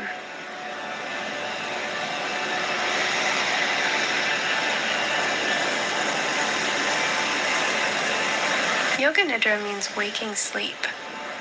It is best to practice this meditation in a very comfortable position. Lie down on your back. Support your head and knees with pillows or blankets. Place your arms by your sides with your palms turned up. Take a moment now to get settled. Adjust your clothing or blankets and soften your breathing.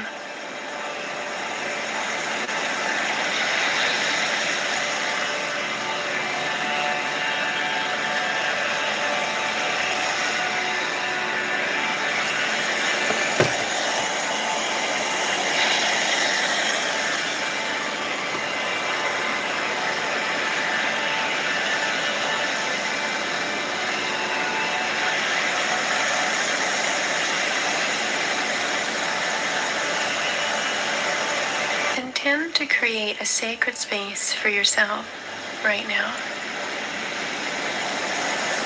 Deeply honor yourself and intend that this time be set aside to embrace and honor your whole self.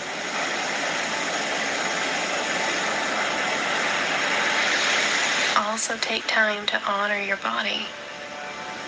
Honor all its wisdom and stored knowledge.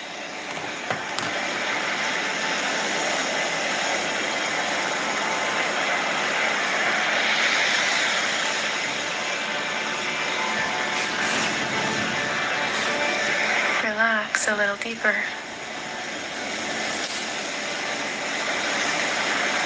And allow your breath to soften into an easy and natural rhythm.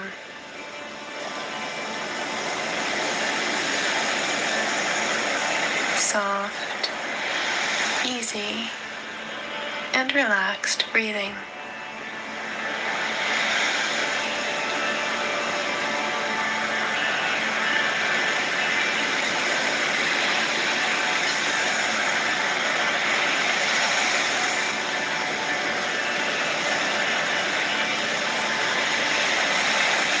Allow this moment to be totally new.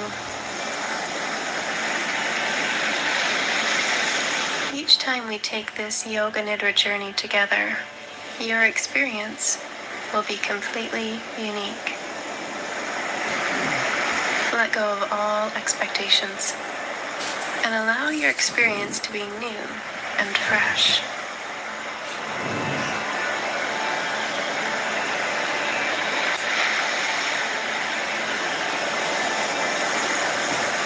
Visualize that you are in a very sacred space. Imagine a place that feels natural and free, peaceful and comforting.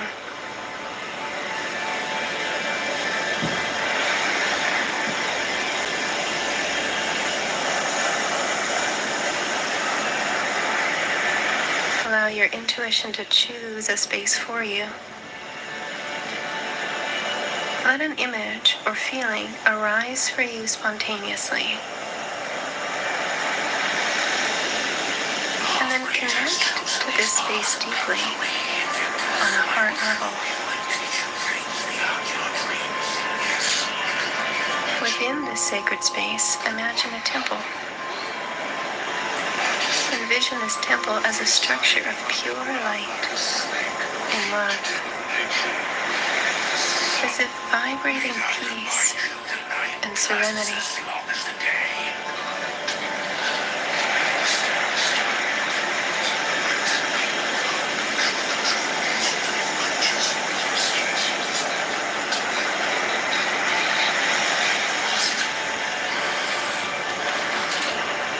Visualize that you are now walking into this temple.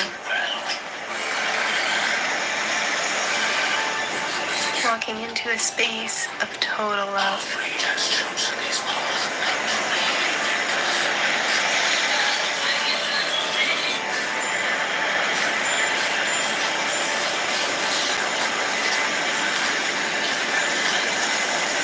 Immerse your whole being in the love and light of this place, and allow its love to penetrate every layer and level of you.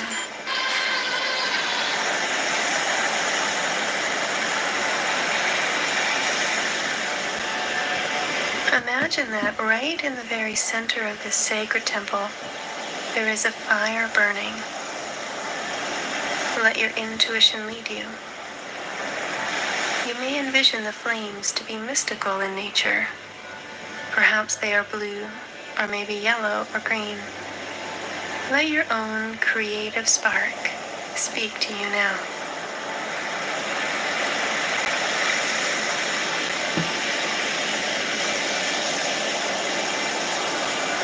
Imagine the light within this fire is now growing brighter.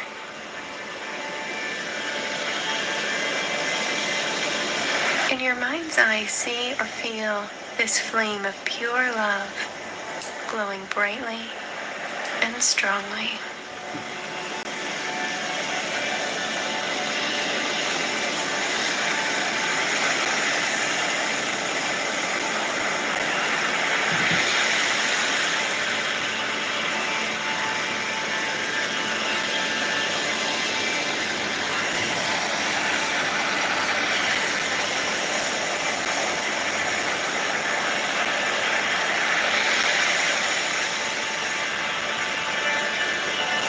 aware of the feeling or the essence of this sacred space.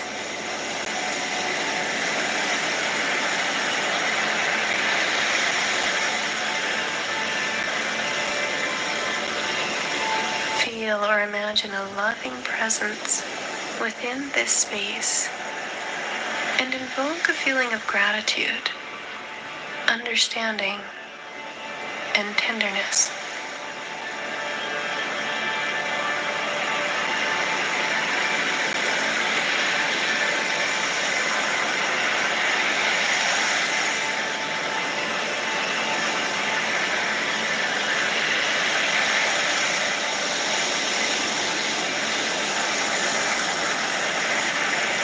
Take a moment to check inside yourself for any feeling of unrest. Anything within you that may be unsettled, uneasy, or unsure. Let this moment be a perfect opportunity to make an offering into the fire. Anything you feel is no longer serving you. Anything that may be holding you back in any way.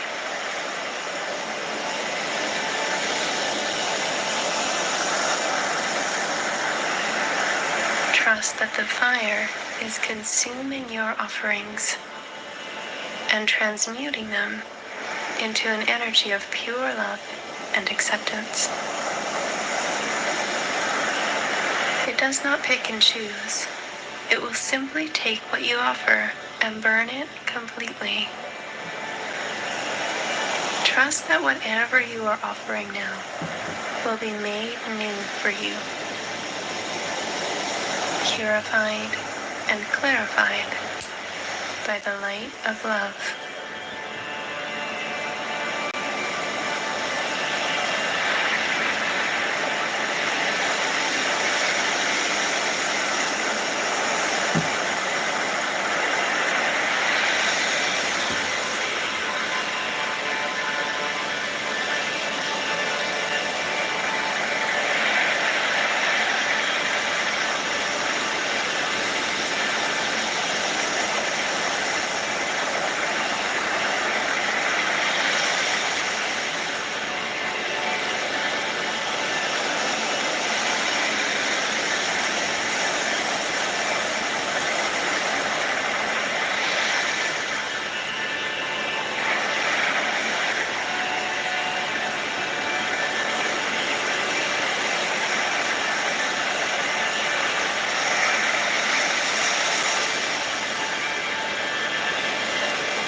Continue to dive deep within yourself. Notice now if you have anything left to offer. Anything at all that is ready to be purified.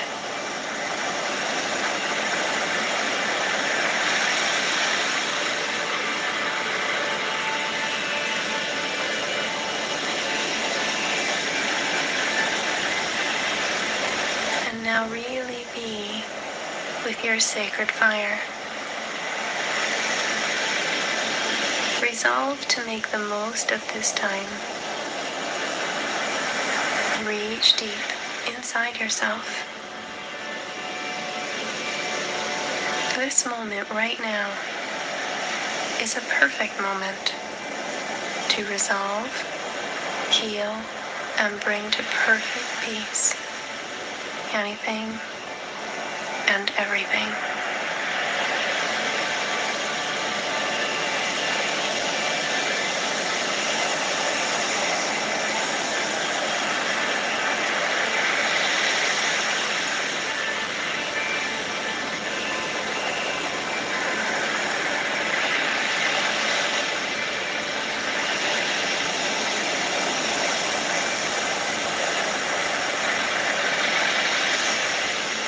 purifying power of this flame is unlimited by its very nature.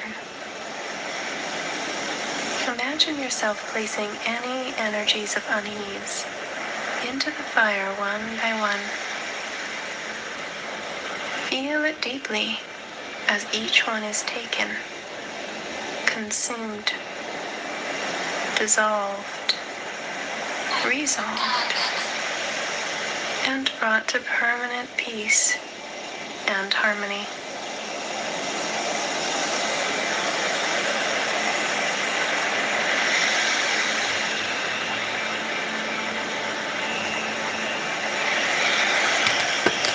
Look into all hidden corners. Anything within you that just wants to be free. Anything within you that wants to rest in love. This is the time now and the space where anything is possible.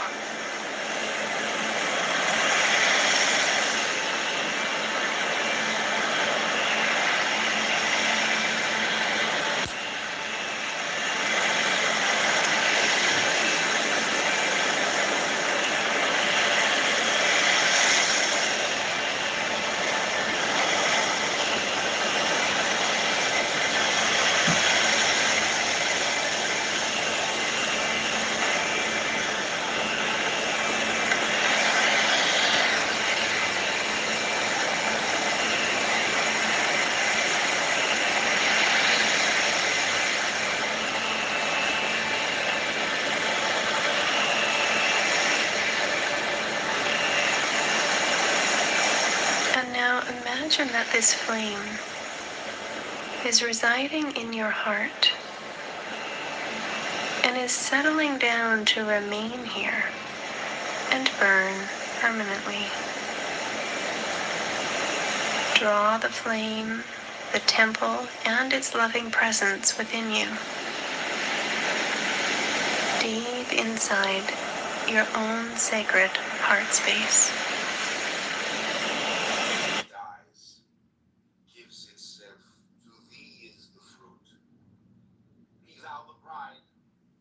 Shall be the mother hereafter.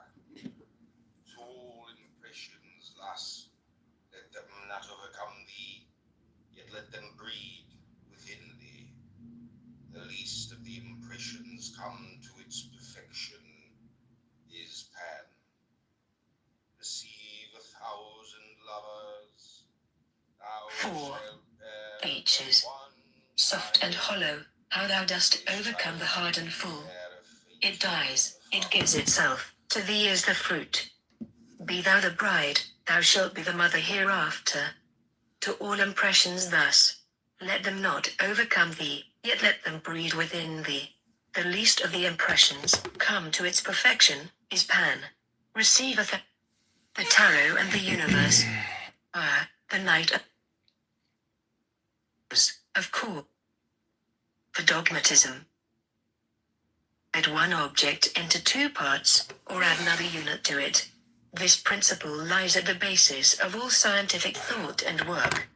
The first thought of the man of science is classification, measurement. He says, this oak leaf is like that oak leaf, this oak leaf is unlike this beech leaf. Until one has grasped this fact, one has not begun to understand scientific method. The ancients were fully cognizant of this idea. The Chinese, in particular, based their whole philosophy on this primary division of the original nothing. One must begin with nothing, otherwise the question would arise, whence came this postulated something?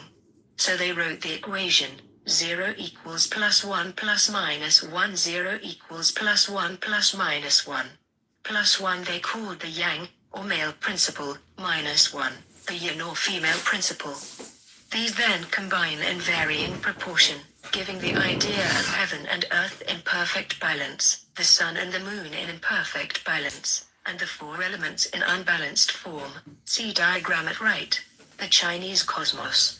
This Chinese arrangement is thus tenfold, and has been shown to be admirably equivalent to the system which has been here examined. 6. The ancient scheme of the elements, planets, and zodiacal signs was summarized by the Kabbalists in their Tree of Life. This identity between the two systems was masked until quite recently. The present author discovered this fact during his study, still incomplete, of the Yi King, by the fact that the Chinese continued with their doubling up system, and so turned their 8 trigrams into 64 hexagrams, while the scholars of Western Asia joined together their 10 numbers on the Tree of Life by 22 paths. The Chinese have thus 64 principal symbols as against the 32 of the tree, but the Kabbalists have a concatenation of symbols which is capable of very subtle interpretation and handling.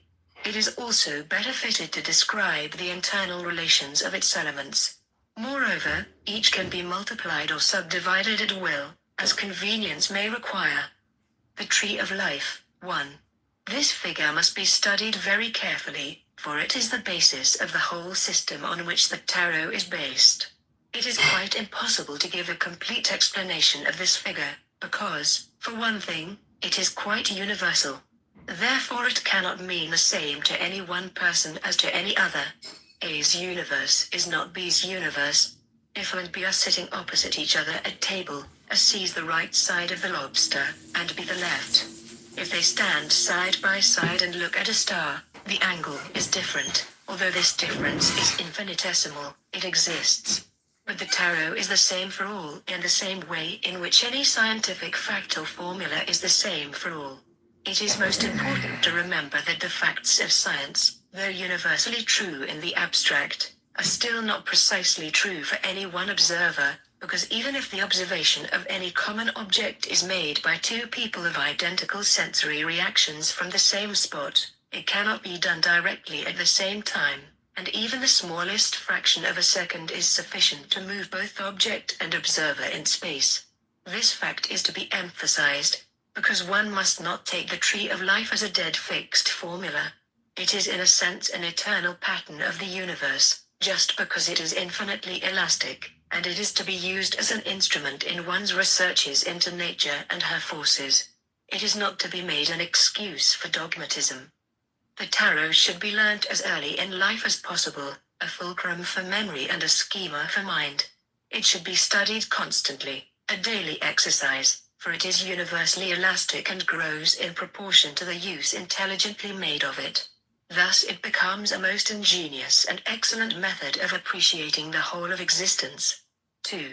It seems probable that the Kabbalists who invented the Tree of Life were inspired by Pythagoras, or that both he and they derived their knowledge from a common source in higher antiquity. In any case, both schools agree upon one fundamental postulate, which is as follows: ultimate reality is best described by numbers and their interplay. It is interesting to note that modern mathematical physics has been finally driven to some similar assumption. Further, the attempt to describe reality by a single definite term has been abandoned. Modern thought conceives reality under the image of a ring of 10 ideas, such as potential, matter, and so on. Each term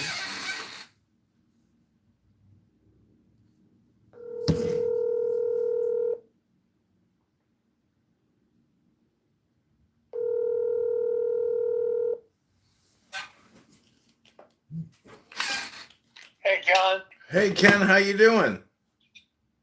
I'm doing okay. How about you? Oh, I'm a landlord, a lord of the land. I can't complain. Have you sunk the IRS yet? No, it's been a couple weeks, but I told my manager not to communicate with me anymore because I don't feel comfortable because she sexually harassed me and called me a whore. Really? So I said that I mailed. Get the lawyer yet? No, I didn't get a lawyer, no. What are you waiting for? Ken, I got all the time in the world. What am I in a rush for? To get back on the track, to get back on the railroad tracks, to go, keep go, work. Break so my. that he'll make sure you're doing the right thing. Ken, I'm doing the right thing. I'm praying every day, meditating in silence, in a blissful ecstasy. They can't bring me down. I got the VA disability. It's almost $4,000 a month. I'm uncollectible. I'm retired. And I got my tenants out. They're not paying you anything, are they? No, the IRS isn't paying me anything. No. Well, I'm in a grievance mode. I'm plus I'm sick, so I can't devote myself to doing all the legal necessities that may be required. The fact is, they haven't been able to fire me yet. I don't think they'll be able to fire me until I come in. It's successive. It's a career appointment. They can't fire me until I come in and give them the explanation that they want. Like that's what they're waiting on. Everybody's waiting on I me. hope you're right. I hope you're right. Ken, there's no downside. Nothing can happen to me. I'm on fixed income, almost 4,000 a month from the federal government. If that changes, then my fate changes, and I gotta get back to work. Meanwhile, I'm sitting here studying. I'm getting my PhD that I can't get in a university because it's a waste of money. So I got 1,000 books here. I got to go through them all, read them all, put them all on the internet, declare this is my reading list, maybe file the Chapter 13. But the point is, I can live here on cash. I can rent my rooms for cash. They can't stop that. They could try, but it'll be more difficult. So I'm basically, living on cash, which is not a bad thing. And I don't pay property taxes. I'm the luckiest guy in Northwest Chicago. What? I'm not gonna go, pull my hair out that I don't even have anymore, Ken. Okay, so what else is going on? Not that I'm gonna go to the gym. How's the lover in the Philippines doing? I haven't heard from him or seen anything from him in a while. He might not be alive anymore. He might be in somebody's stomach right now. Some Filipino island probably cooked him and ate him, thinking they could consume the last of what he's got. Who knows? Or his girlfriend. He's a sicko. Is having or had a baby. You're no way. He's gonna be a dad? Well, Did he talk to you? Because I look at his internet stuff, but I haven't seen anything no, I from haven't him. talked to him in quite a while. That guy having a kid is as likely as him going to the gym and lifting some weights. I tried to get him to go to the gym 20 times. Nah, yeah. He's a man child. I hope he's well, but he's a baby. He's just a computer guy who knows how to code, and he gets all the Salesforce work. But you think he's happy running around with some 13-year-old in the Philippines? It's like, is that a vacation? He's mental. That's insanity. Go to Miami. Go to Los Angeles. Go somewhere and just have a vacation. But like what he's doing is like, running around the third world. It's dangerous, and it's a waste of his time. He's asking for trouble.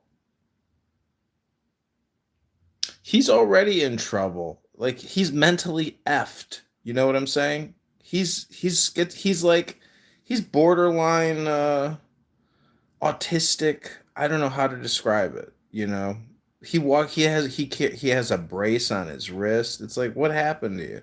Do some yoga, sit in the sun, go to the gym. I don't know. He's retarded in my opinion.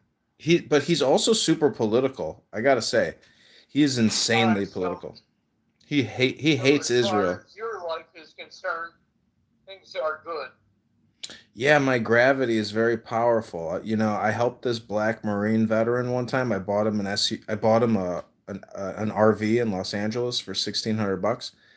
He lived in that thing for many years, and I said he parked it by this fancy gym. I said, Lorenz, how have you stayed here for so many years? He said, I got staying power. So I'm just saying I got staying power. So do you, Ken. That's why we're talking right now. You got a lot of strength in you yet, Ken. So yesterday and Monday, my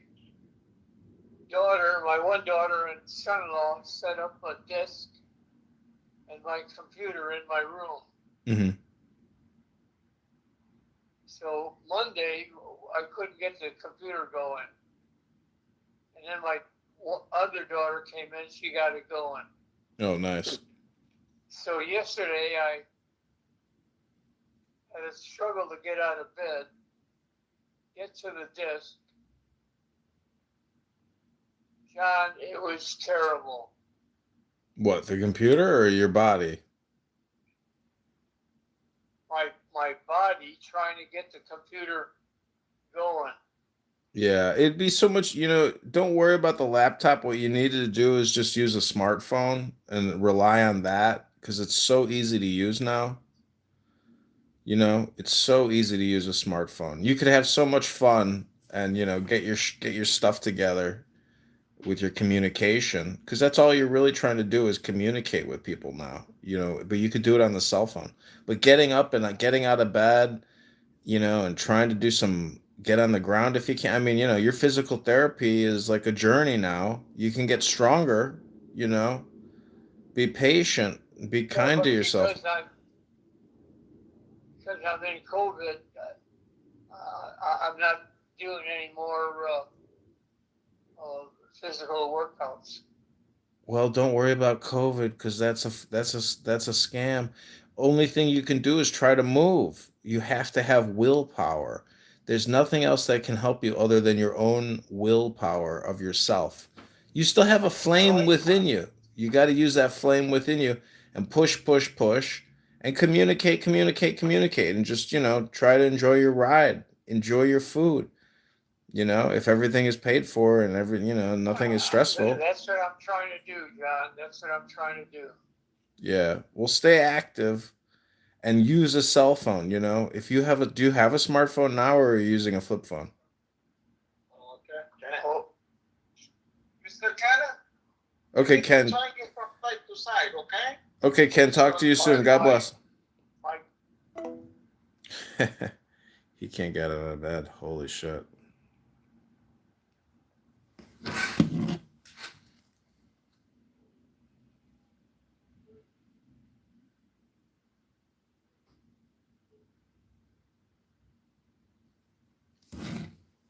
Has no meaning in itself, it can only be understood in terms of the others.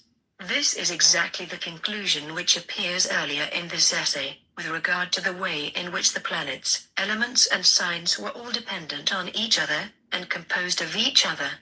But the further attempt to reach reality led the Kabbalists to sum up the qualities of these rather vague and literary ideas by referring them all to the numbers of the decimal scale. Numbers, then, are the nearest approach to reality which is shown in this system.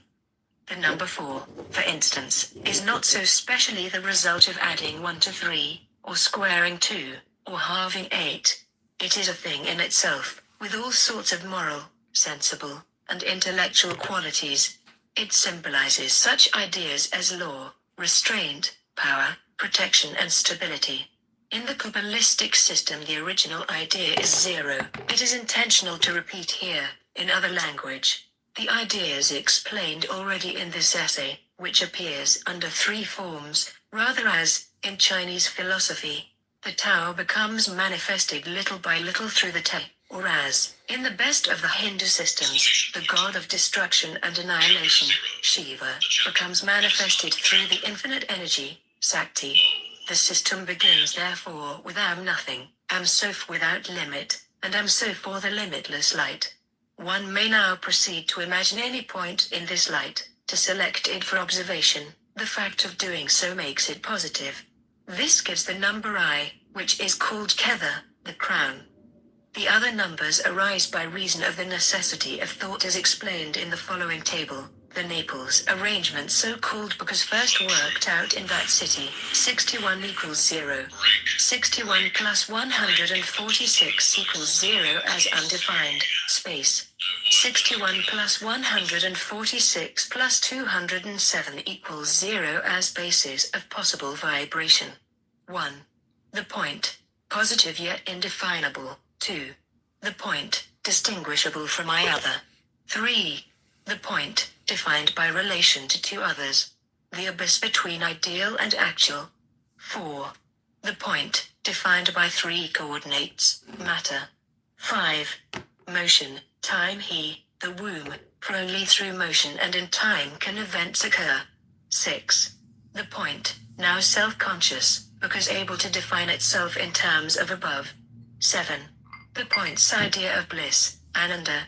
8. The point's idea of thought, Chit. 9. The point's idea of being, Sat. 10. The point's idea of itself fulfilled in its complement, as determined by 7, 8 and 9. It will be seen from the above that by means of these 10 positive numbers, but not by any lesser number, one can arrive at a positive description of any given object or idea. So far, the argument has been erected on a rigid, mathematical basis, with only the slightest tincture of philosophy to give it form. But it is at this point that, for the purpose of describing the object's thought and sense, one is compelled to join hands with the astrologers. The problem now is to assign to pure number the moral ideas which go with it. This is partly a matter of experience, partly tradition derived from older experience. It would be unwise to discard tradition with complete contempt, because all thinking is bound by the laws of the mind itself, and mind has been formed rough thousands of years of evolution in each man by the thoughts of his ancestors. The cells of all living brains are just as much the children of the great thinkers of the past as the development of the organs and limbs. There are very few people today who have heard of Plato and Aristotle. Not 1 in 1,000, perhaps 10,000, of those have ever read either of them, even in translations. But there are also very few people whose thinking, such as it is not conditioned by the ideas of those two men. In the Tree of Life, therefore, is found the first attempt to connect the ideal with the actual. The Kabbalists say, for example, that the number 7 contains the idea of Venus, and the number 8 that of Mercury, that the connecting path between I and 6 refers to the moon, and that between 3 and 6 to the sign of Gemini. Then what is the true meaning, in the category of the real, of these planets and signs? Here again one is faced with the impossibility exact definition, because the possibilities of research are infinite. Also, at any moment in any research, the one idea merges into the her and clouds the exact definition of the images. But this, of course, is the objective. These are all blind steps on the way to the real light, when the universe is perceived as one, yet with all its lights, each necessary and each distinct. The beginning of this work is, however, easy enough. One requires no more than elementary classical knowledge. Roughly taking, for a start, the natures of the planets are described by those of the gods after whom the actual bodies in heaven were named, according to the old astrological ideas of their influence on the affairs of men. The same is true, to a less extent, of the signs of the zodiac. There is not so much information available about their natures, but it is helpful to note which planet rules which sign, and in which sign which planets are exalted. The individual fixed stars do not enter into the system of the tarot. The tarot and the Tree of Life. The tarot, while based on these theoretical attributions, was designed as a practical instrument for Kabbalistic calculations and for divination. In it is little place for abstract ideas. The subject of the book The Tarot is called the Book of Thought. Uti is the influence of the 10 numbers and the 22 letters on man, and his best methods of manipulating their forces. There is therefore no mention of the 3 veils of the negative, which was discussed in the description of the Tree of Life. The description begins with the small cards, numbered 1 to 10. These are divided into 4 suits according to the 4 elements. Thus the Ace of Wands is called the root of the forces of fire. It pertains to Kether, and purports to represent the first positive manifestation of the idea of fire. The 2 pertains to Chokmah. But here is already no more the simplicity of the idea of fire. An idea in action or in manifestation is no more the pure idea. This card is attributed to the first decan of the fiery sign Aries, which is ruled by Mars. This, then, gives the idea of a violent and aggressive force. The card is therefore called the Lord of Dominion. This progressive degradation of the idea of fire goes on increasing through the suit. Each successive card becomes less ideal and more actual, increasingly so until, with the number 6 which corresponds to the sun, the center of the whole system, the fiery idea resurges, balanced, hence pure, although complex. Beyond this, the force is beginning to expend itself, or to spiritualize itself, in the cards of the Decan of Sagittarius. But the best fixation of the fiery force is found in the 9, which number is the foundation of the structure of the tree of life. Thus the card is called the Lord of Strength. The fire has been purified, etherealized and balanced. But in the 10, showing complete materialization and nimiety, the effect of fire is pushed to its extreme limit. Its death is impending, but it reacts against this as best it can by appearing as the Lord of Oppression, formidable on the surface, but with the seeds of decay already sprouting. The above summary can easily be applied by the student to the other suits. The court cards are 16 in number, 4 to each suit. There is thus a subdivision of each element into its own system. The knights represent the element of fire, so that the Knight of Wands represents the fiery part of fire, the Knight of Cups, the fiery part of water. Similarly, the princesses or empresses represent earth, so that the Empress of Discs, Coins, or Pentacles represents the earthy part of earth. These cards have many manifestations in natural phenomena. Thus, the Knight of Wands has the attribution of Aries, and represents swift violence of onset, the lightning flash. But the airy part of fire is sympathetic with Leo, the steady force of energy, the Sunday. Lastly, in the watery part of fire, the harmony is with Sagittarius, which shows the fading, spiritualized reflection or translucence of the image of fire, and this suggests the rainbow. See Table of the Triplicities of the Zodiac. The Atuata Uti, or the 22 Houses of Wisdom, or the 22 Trumps of the Tarot. Atu, house or key, in ancient Egyptian. Ta'uti, Egyptian god of wisdom, magic, science, also illusion. In Coptic, Thoth. In Greek, Hermes. In Latin, Mercury.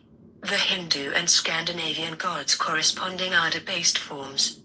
22 is the number of the letters of the Hebrew alphabet. It is the number of the paths of the Sefer Yetzirah. These paths are the paths which join the 10 numbers on the figure called the Tree of Life. Why are there 22 of them? Because that is the number of the letters of the Hebrew alphabet, and one letter goes to each path. Why should this be so? Why should these paths be arranged on the tree in the way that the diagram shows? Why should there not be paths connecting the numbers 2 and 5 and the numbers 3 and 4? One cannot answer any of these questions. Who knows how God leave an ox to be, no camel, quoth the Jews, like G. Browning? One knows only that this was the conventional arrangement adopted by whoever it was that devised the tarot. What is worse, it seems very confusing, very annoying. It shakes one's faith in these great sages. But at least there is no doubt that this is so. The letters of the Hebrew alphabet are 22. There are 3 mother letters for the elements, 7 double letters for the planets, and 12 single letters for the signs of the zodiac. But there are 4 elements, not 3. Or, including the element of spirit, an important matter to initiates, there are 5. There are therefore 2 letters of the alphabet which have to do double duty. The element of fire is very close kin to the idea of spirit, so the letter Shin, belonging to fire, may be taken to mean spirit as well. There is a special reason why this should be so, although it only applies in later ages, since the introduction of the dogma that spirit rules the 4 elements, and the formation of the pentagram of salvation connected with the Hebrew word Yeshua. With regard to earth, it was considered adequate to make the letter Tau, belonging to Saturn, correspond also to Earth. These additions are clear evidence that the tarot took definite and arbitrary steps to assert the new discovery in magic some 2,000 years ago, for no system is more rigid than a Hebrew system. And the system of the Sefer Yetzirah is the deepest rooted of all the elements of the Hebrew system, the most dogmatic of them all. The tarot is justified not by faith, but by works. The departures from the original bone dry Kabbalah have been justified by experience. The point, raised above, about the way in which the paths are selected to join certain numbers and not others, is found to express important doctrines connected with the facts of initiation. It must always be borne in mind that the tarot is not only an atlas for recording facts, but a guidebook showing one how to travel through these countries previously unknown. Travelers in China are somewhat bewildered at first when they are told that it is 100 li from Yongchang to Pupeng, but only 40 li from Pupeng to Yongchang. The answer is that the li is a measure of the time of marching, not of miles. The difference of calculation informs one that Pupeng is a long way up the hill. It is very much the same with the tarot. The Six of Wands is referred to Jupiter in Leo, and called the Lord of Victory. This dictates not only what victory is like, but also the conditions to be fulfilled in order to obtain victory. There is need of the fiery energy of the suit of wands, the balance of the number 6, the stubborn courage of Leo, and also the influence of Jupiter, the little bit of luck that tips the scale. These considerations are particularly important in dealing with the Atu, or trumps. The planets are already represented in the numbers or Sephiroth of the Tree of Life. But they have also attributions to certain of the paths. Some etymologists of a singularly idle disposition have tried to derive the French word atout from the Ata meaning house. It may seem simpler to suggest that atout is short for bon atout, meaning good for anything, because a trump will take any card of any suit. The Atu of Ta'uti, who is the Lord of Wisdom, are also called keys. They are guides to conduct. They give you the map of the kingdom of heaven, and also the best way to take it by force. A complete understanding of any magical problem is necessary before it can be solved. Study from outside, and action from outside, are ways abortive. It is of the utmost importance to understand this extremely specialized character of the trumps. To say that the trump numbered 3, called the Empress, represents Venus, means something much less and also much more than appears if Venus be studied from a strictly astrological standpoint. One abandons the contemplation of the whole in order to take practical advantage of a part. Just so tactics differs from strategy. A great general does not think of war in the abstract, but confines his attention to a minute part of his perhaps vast knowledge of the subject by considering the disposition of his forces at a given place and time, and how best to employ them against his adversary. This is of course true not only of the trumps, but of all the other cards, and it must be true of any specialized studies. If one goes into a shop and asks for a map of a certain country, one cannot get a complete map, because any such map would necessarily merge into the universe as it approached completeness, for a country's character is modified by the adjacent countries, and so on forever. Nor would even any useful map be complete in the most vulgar practical way without leading to confusion. The shopman would want to know whether his customer wanted a geological map, an orographical map, a commercial map, a map showing the distribution of population, or a strategic map, and so on forever. The student of the tarot must not therefore expect to find anything beyond a careful selection of the facts about any given card, a selection made for a quite definite magical purpose. However, the tarot does try to resume, in a single pictorial symbol, as many as possible of the useful aspects of the idea. In studying any card, one ought not to neglect any of the attributions, because each class of attribution does modify the form and color of the card, and its use. This essay will endeavor, in the section describing each card in turn, to include as many of the correspondences as possible. The Roman numbers of the trumps. Some paragraphs of this section repeat, in slightly different phrases, statements already made in earlier pages. This is intended. The trumps are numbered in Roman figures in order to avoid confusion with the Arabic numbers of the Sephiroth. It has puzzled the traditional writers on the tarot that these numbers should run from 0 to 21. They seem to have thought that it would be proper to assume that 0 was the fool, because he was a cipher, a good for nothing. They made this assumption simply because they did not know the secret doctrine of the Kabbalistic 0.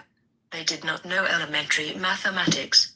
They did not know that mathematicians begin the decimal scale with 0. To make it quite clear to initiates that they did not understand the meaning of the card called the Fool, they put him down between Atta cards 20 and 21, for what reason it baffles the human imagination to conceive. They then attributed the card number I, the jugular, to the letter Aleph. In this simple yet ingenious manner they the attribution of every card, except the universe, 21, wrong. Meanwhile, the true attribution was well guarded in the sanctuary. It only became public when the secret lection issued to members of the grade of Practicus of the Hermetic Order of the Golden Dawn was published as a result of the catastrophe attending the English branch of the order in 1899 and 1900, EV, and the reconstruction of the whole order in March and April, 1904, EV by putting the card marked 0 in its proper place, where any mathematician would have put it. The attributions fall into a natural order which is confirmed by every investigation. There was, however, one kink in the rope. The card called Adjustment is marked 8. The card called Lust is marked 11. To maintain the natural sequence, Lust must be attributed to Libra, and Adjustment to Leo. The old titles of these cards were respectively Strength and Justice. They are inadequate or misleading. This is evidently wrong, because the card called Adjustment actually shows a woman with sword and scales, while the card called Lust shows a woman and a lion. It was quite impossible to understand why this reversal should have taken place until the events of March and April, 1904, which are recounted in detail in the Equinox of the Gods. One need here give only one quotation. All these old letters of my book are right, but J is not the star. Al. 1.57. This was making darkness deeper. It was clear that the attribution of the star to the letter Tsodi was unsatisfactory, and the question arose, how to find another card which would take its place. An incredible amount of work was done on this, in vain. After nearly 20 years the solution appeared. The star represents Nuit, the starry heavens. I am infinite space, and the infinite stars thereof. Al. 1.22, she is represented with two vases, one pouring water, a symbol of light, upon herself, the other upon the earth. This is a glyph of the economy of the universe. It continually pours forth energy and continually reabsorbs it. It is the realization of perpetual motion, which is never true of any part, but necessarily true of the whole. For, if it were not so, there would be something disappearing into nothing, which is mathematically absurd. The principle of Carnot, the second law of thermodynamics, is only true in finite equations. The card which must be exchanged for the star is the Emperor, who bears the number 4, which signifies power, authority, law, and is attributed to the sign Aries. This proves very satisfactory. But it became infinitely more so as soon as it was seen that this substitution cleared up the other mystery about strength and justice. For Leo and Libra are, by this exchange, shown as revolved about Virgo, the 6th sign of the zodiac, which balances the revolution of Aries and Aquarius about Pisces, the 12th sign. This is a reference to a peculiar secret of the ancients which was very deeply studied by Godfrey Higgins and others of his school. It is useless to go far into the matter here. But the position is made clear enough by the accompanying diagram. It will be seen at a glance that now, for the first time, is a perfect symmetry established in the tarot. The justice of the exchange is evident when one considers etymology. It is natural that the Great Mother should be attributed to He, which is her letter in the Tetragrammaton, while the letter Tsodi is the natural letter of the Emperor in the original phonetic system, as shown in the words Tsar, Kaiser, Caesar, Senior, Sacred, Sephler, Signor, Sir. The tarot and magic is the science and art of causing change to occur in conformity with the will. In other words, it is science, pure and applied. This thesis has been worked out at great length by Dr. Sir J.G. Fraser. But in common parlance the word magic has been used to mean the kind of science which ordinary people do not understand. It is in this restricted sense, for the most part, that the word will be used till this essay. The business of science is to explore nature. Its first questions are, what is this?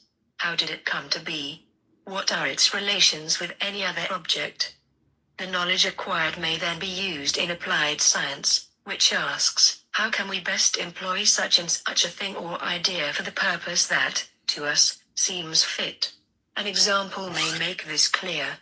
The Greeks of old were aware that by rubbing amber, which they called electron, upon silk, the amber acquired the power of attracting to itself light objects such as small pieces of paper.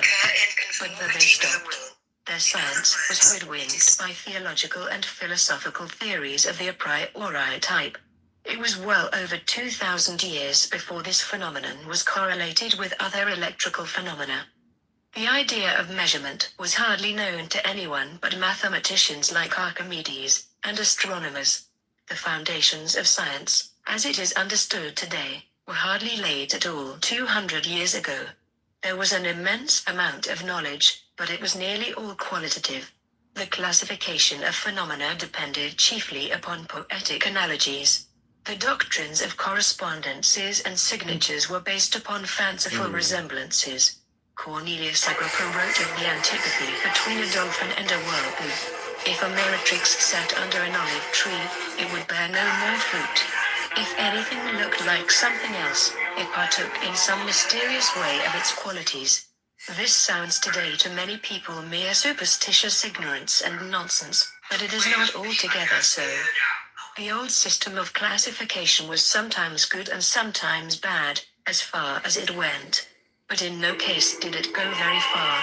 The natural ingenuity of their natural philosophers did compensate very largely for the weakness of their theory, and it did ultimately lead them, especially through alchemy, where they were forced by the nature of the work to add real to their ideal observation, to introduce the idea of measure.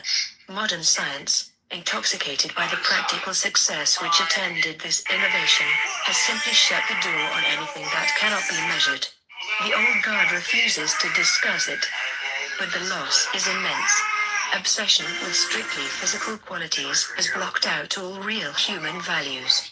The science of the tarot is entirely based upon this older system. The calculations involved are very precise, but they never lose sight of the incommensurable and the imponderable. The theory of animism was always present in the minds of the medieval masters. Any natural object possessed not only its material characteristics, but it was a manifestation of a more or less tangible idea on which it depended.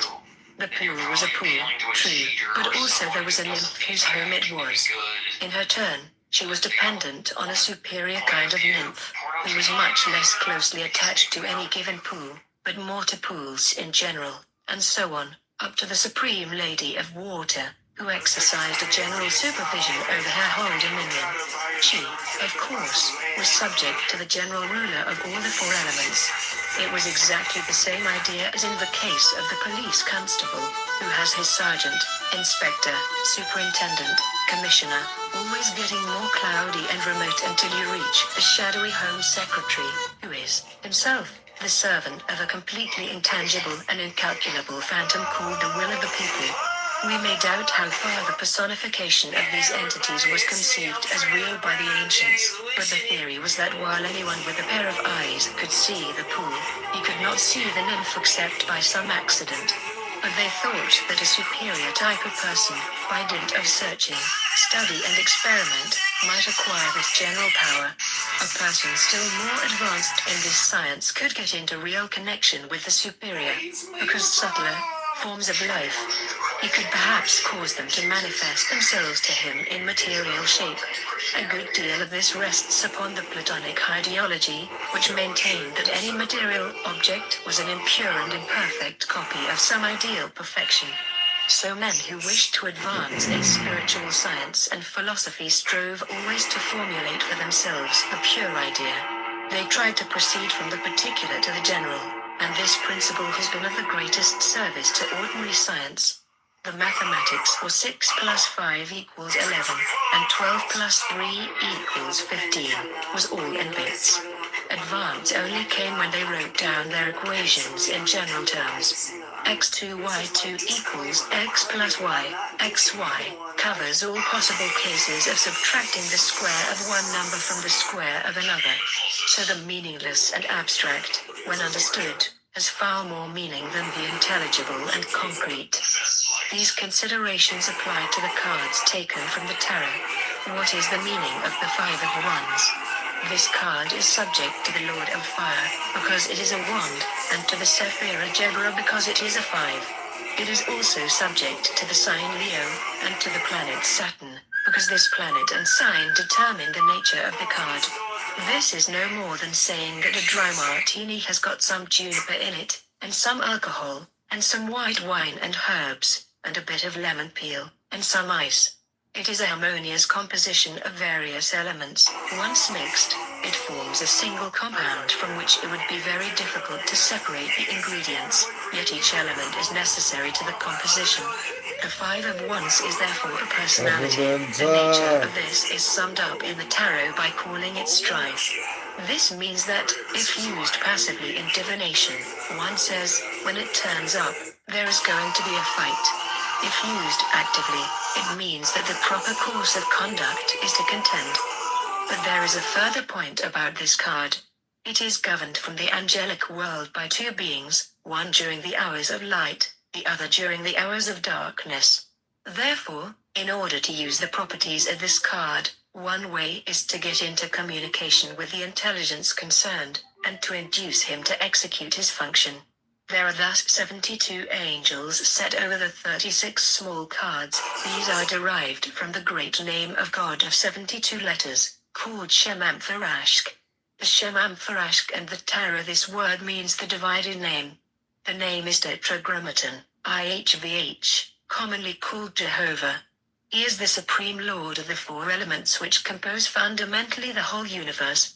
There are 3 verses in Exodus 14, 19, 20, 21, each containing 72 letters.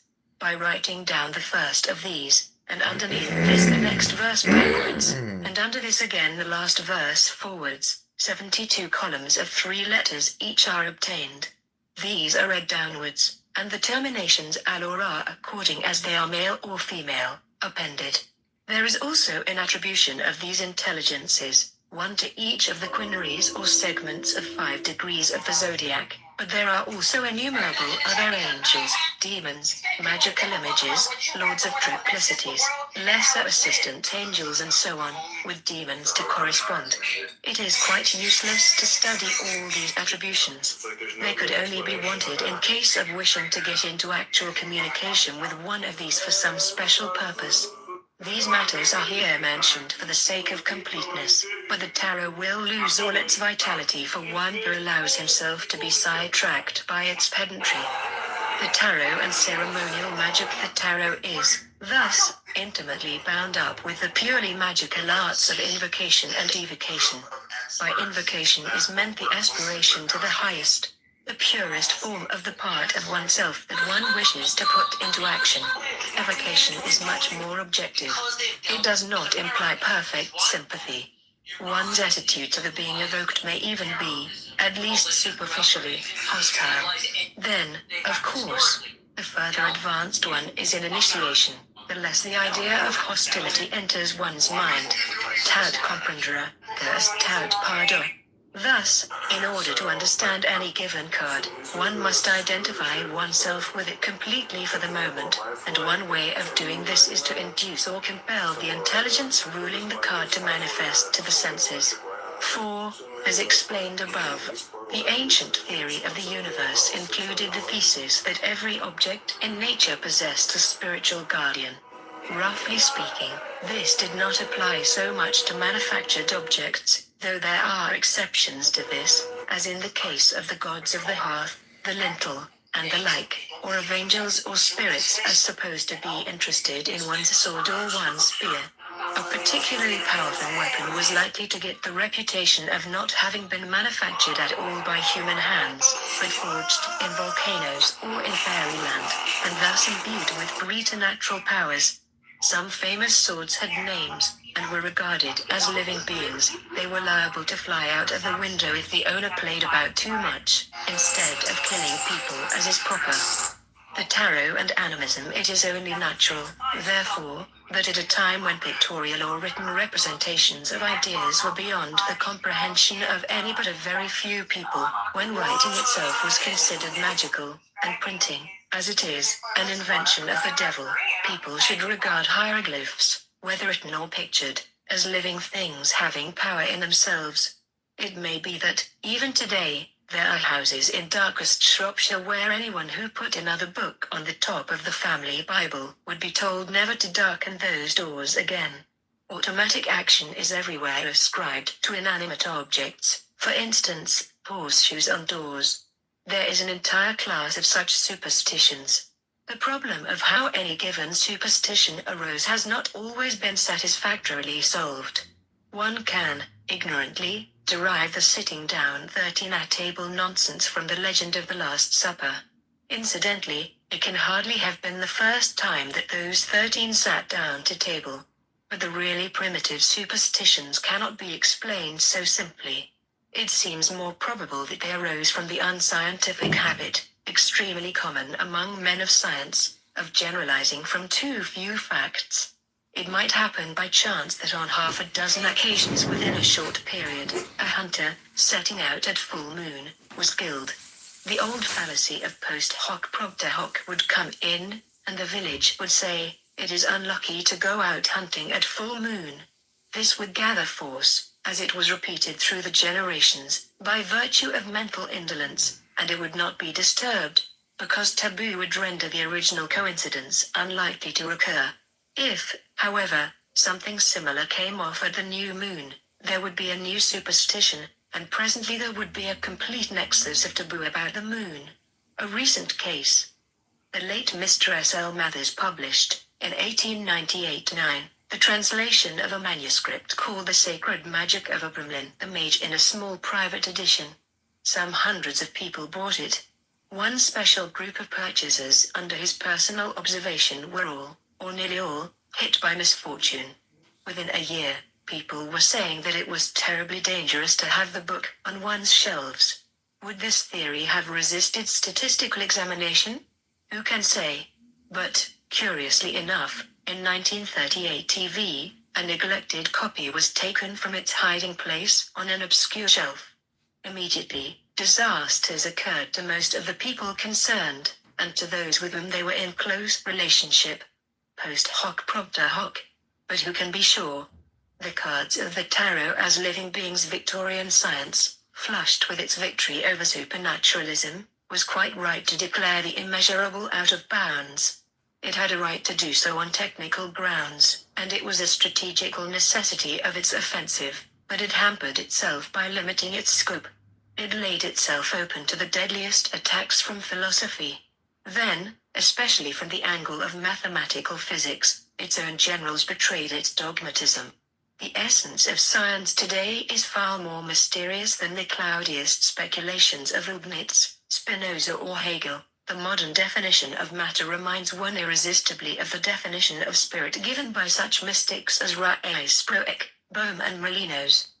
The idea of the universe in the mind of a modern mathematician is singularly reminiscent of the ravings of William Blake. But the mystics were all wrong when they were pious, and held that their mysteries were too sacred to analyze. They ought to have brought in the idea of measure. This is exactly what was done by the magicians and Kabbalists. The difficulty has been that the units of measurement have themselves been somewhat elastic, they even tend to be literary. Their definitions were as circular as, but not more fugitive than, the definitions of the physicists of today. Their methods were empirical, though they strove to make them accurate, as well as lack of precise measures and standard apparatus permitted, because they had not yet formulated any true scientific theory. But their successes were numerous. All depended on individual skill. One would rather trust oneself in illness to the born physician than to the laboratory experts of Battle Creek. One of the great differences between ancient and modern chemistry is the idea of the alchemists that substance in its natural state is, in some way or other, a living thing. The modern tendency is to insist on the measurable. One can go into a museum and see rows of glass globes and bottles which contain the chemical substances which go to make up the human body, but the collection is very far from being a man. Still less does it explain the difference between Lord Tomory and Bill Sykes. 19th century chemists were at great pains to analyze opium and isolate its alkaloids, rather like a child pulling a watch to pieces to see what makes it go. They succeeded, but the results were not altogether wholesome. Morphine has much more direct hypnotic effect than opium. Its action is speedier and more violent, but it is also a very dangerous drug, and its effects are often disastrous. The action of morphine is sensibly modified by the other 20-odd alkaloids which exist in opium. The intoxicating effect of alcohol differs according to whether one absorbs it in rich bug 29 or in synthetic gin. An even more startling example comes from Venezuela, where running messengers chew coca leaves, cover their 100 miles a day, and sleep till they are rested. They have no bad reaction, and they do not acquire the habit. Cocaine is a different story. The adepts of the tarot would say, quite simply, we are alive and the plant is alive, so we can make friends. If you kill the plant first, you are asking for trouble. All this is here written in defense of the system of the makers and users of the tarot, of their methods of dealing with nature, of making experiments without undue attention to the wish to get things done quickly. They would expose a mixture to the rays of the sun or moon for weeks or months, thinking that everything would be spoiled if they boiled it up violently. The processes of nature, they would say, are slow and temperate, let us copy them. There may have been good grounds for these views. Experience leads to the conclusion. This is by way of introduction to a thesis most necessary to the understanding of the tarot. Each card is, in a sense, a living being, and its relations with its neighbors are what one might call diplomatic. It is for the student to build these living stones into his living. The tarot and the universe. The tarot is a pictorial representation of the forces of nature as conceived by the ancients according to a conventional symbolism. The sun is a star. Around him revolve a number of bodies called planets, including the moon, a satellite of the earth. These bodies revolve in one direction only. The solar system not a sphere, but a wheel.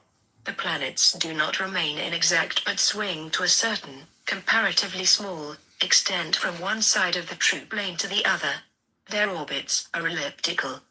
The ancients imagined this wheel very much more clearly than modern minds are wont to do. They paid particular attention to the imaginary rim.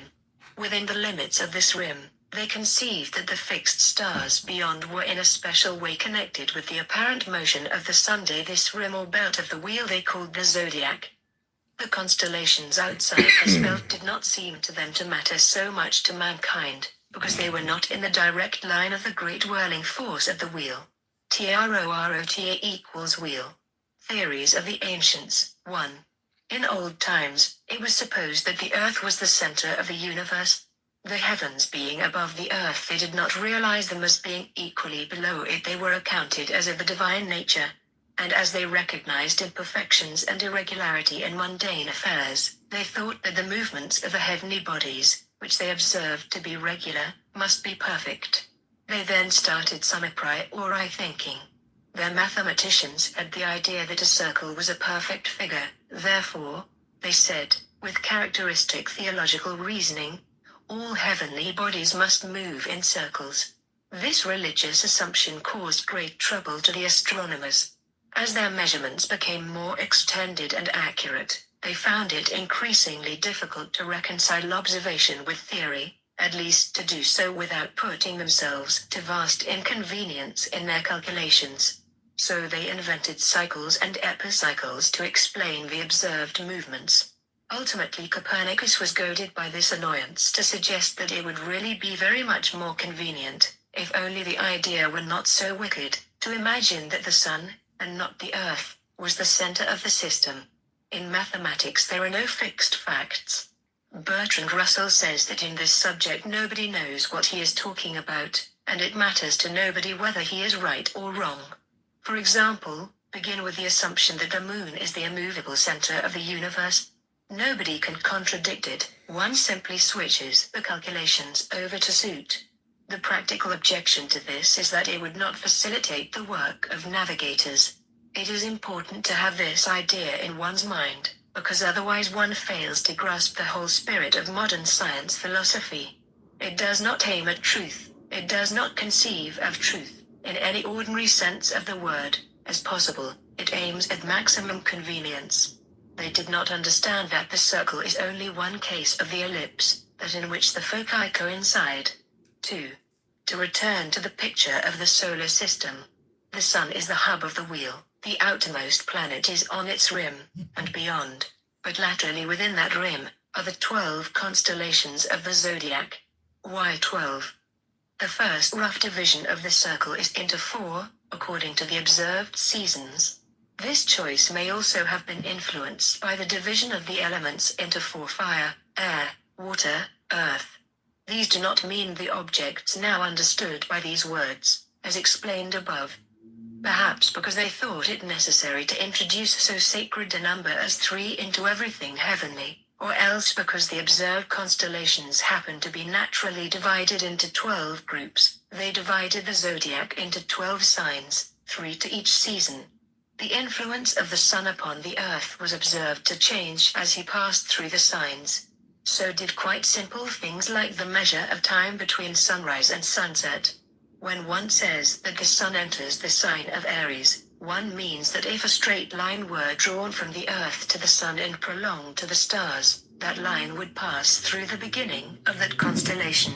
Suppose, for instance, that one observes the full moon on the first day of spring, one will be able to see, behind her, the stars of the beginning of Libra, the sign opposite to Aries. It was observed that the moon took approximately 28 days to pass from full to full, and to each day was assigned W hat was called a mansion. Her mysterious influence was supposed to change in each mansion. This theory does not enter directly into the tarot, but it must be mentioned to help to clear up a certain confusion which is about to complicate the question. 3. Early astronomers calculated that the sun took 360 days to go round the zodiac. This was a closely guarded secret of the learned, so they concealed it in the divine name Mithras, which adds up, according to the Greek convention, M40, I10, TH, 9, A100, A1, S200, to 360. Better observation showed 365 days to be more accurate, so they decided to call it a Brux's, A1, B2, A100, A1, X60, A1, S200. When the others found this out, they put themselves right by altering the spelling of Mithras to Mithras, which adds, like a Brux's, to 365. In this there is still an error of not quite 6 hours, so that, in the course of centuries, the calendar kept slipping. It did not assume its present form until the time of Pope Gregory. The point of all this, that they divided the circle of the zodiac into 360 degrees, is that this is a convenient basis for calculation. Each angular measure of 10 degrees was called a decanate. Of these there are thus 36. Dividing each sign of the zodiac into 3 sections. It was supposed that the influence of the sign was very swift and fierce in the first decan, powerful and balanced in the second, spiritualized and deciduous in the third. A short digression. One of the most important doctrines of the ancients was that of the macrocosm and the microcosm. Man is himself a little universe, he is a minute copy of the big universe. This argument was, of course, worked backwards, so the characteristics above given of the qualities of the 3 decans in a sign were probably due to an analogy with the course of a man's life. 4. The above remarks constitute a fairly complete idea of the arbitrary, or mostly arbitrary, presentation of the cosmos by the ancients. First of all, the division into 4 elements. These elements pervade everything. They would argue something like this about the Sunday. They would say that he was principally fire, for obvious reasons, but he would have also in him the airy quality of mobility. The watery part would be shown by his power to create images, and the earthy part, his immense stability. Similarly, of a serpent, they would call his power of death fiery, his swiftness, airy, his undulatory motion, watery, and his habit of life, earthy. These descriptions are obviously quite inadequate. They have to be filled up by attributing planetary qualities and zodiacal qualities to all objects. Thus, the bull in the zodiac is an earthy sign, and this is the central sign of the 3 through which the sun passes during spring. But the bovine nature is also gentle, wherefore they said that Venus rules the sign of Taurus.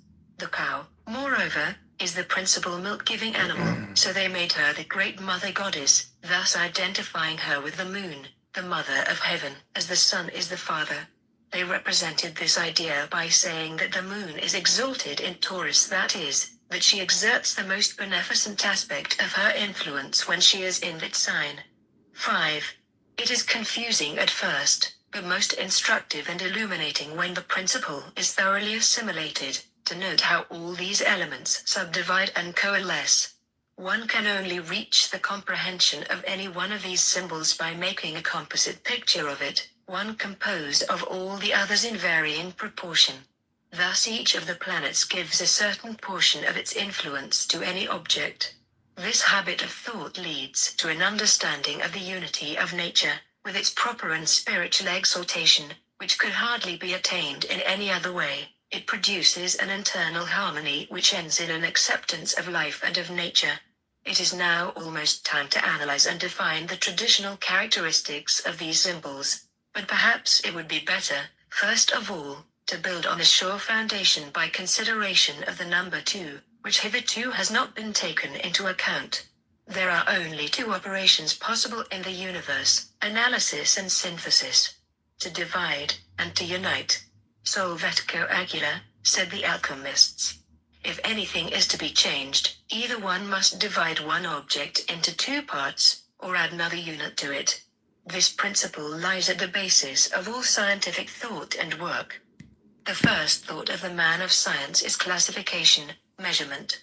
He says, this oak leaf is like that oak leaf, this oak leaf is unlike this beech leaf.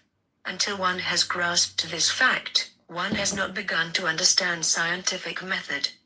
The ancients were fully cognizant of this idea. The Chinese, in particular, based their whole philosophy on this primary division of the original nothing. One must begin with nothing, otherwise the question would arise, whence came this postulated something? So they wrote the equation, 0 equals plus 1 plus minus 1, 0 equals plus 1 plus minus 1. Plus 1 they called the yang, or male principle, minus 1, the yin or female principle.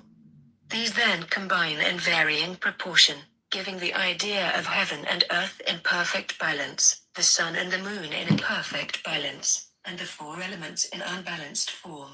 See diagram at right. The Chinese cosmos. This Chinese arrangement is thus tenfold, and has been shown to be admirably equivalent to the system which Tea time. Look, I can accept you without agreeing. been here examined. 6. The ancient Tea time. You know this. I think that's like coming to Clown House, because technically when you jerk it, you're projecting and you're... I'm doing everything I can by law, just to, you know. The thing is, like, I've been friends with Jasmine or Jabby. What happened after that? Did they run away or something? Yeah. Hi.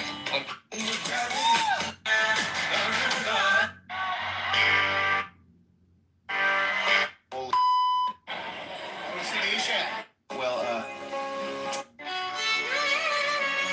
if your dad is A potential scheme of the elements.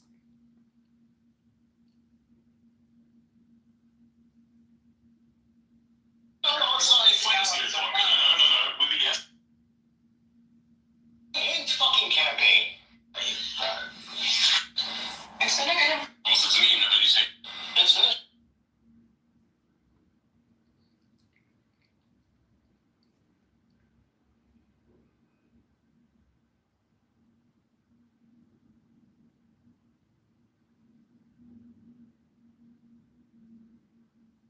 Customize and save with Liberty Mutual. Customize and save.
Welcome to war, Shay.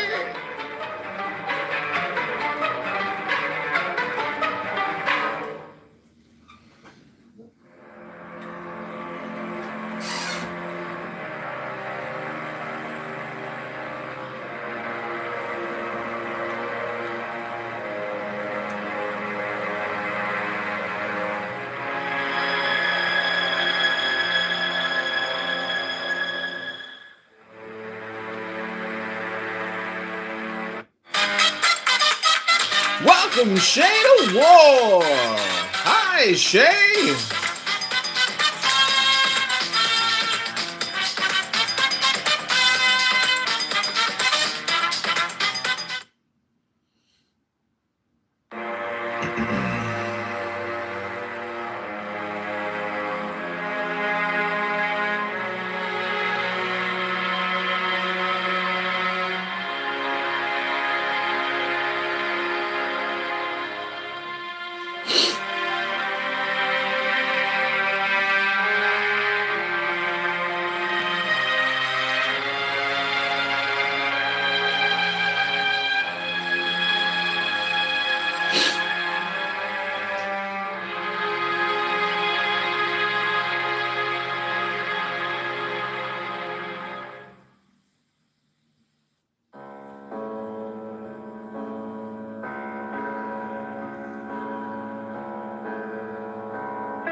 Before I started Josh Sellers and named it after my dad, my wife Dee and I would go watch the horse races. She'd always bet.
Hi, Abby. Hi, Abby. Welcome to war. What are you doing? Shouldn't you be sleeping? Are you at the grocery store with coupons? Are you at the office making photocopies? Did you leave the window open? Welcome to AdrianDittman.com. War!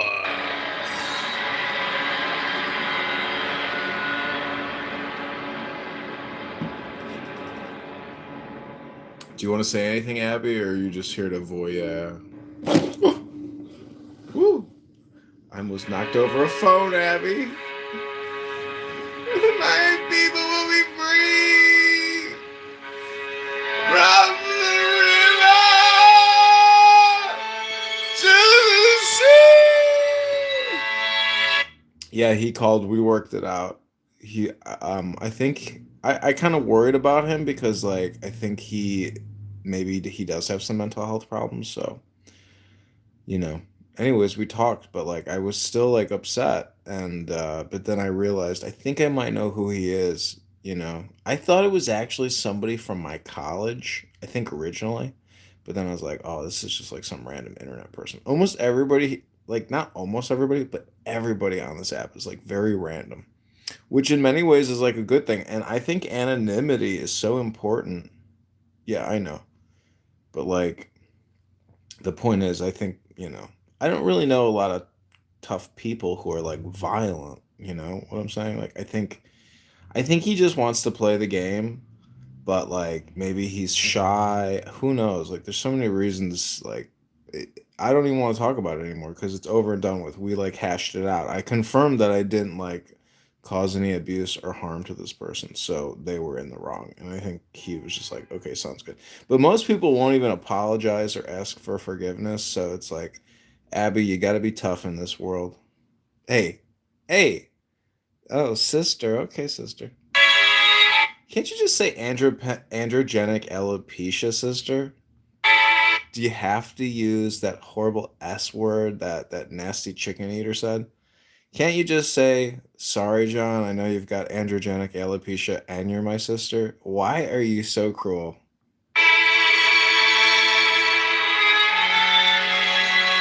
Oh, I know why. Because you are a fucking Nazi, you dirty bitch, you skinhead lover of fucking Diogenes Spooner. You're the skinhead lover. You're projecting, bitch. Sisters don't project to sisters. You ain't no sister, you dirty fucking hoe. You German slut, pig, bitch. Go back to Diogenes Spooner. Get lost, sister. You're no sister of mine. I think the schizo guy was warning me about you, saying like you all suck, fuck them all.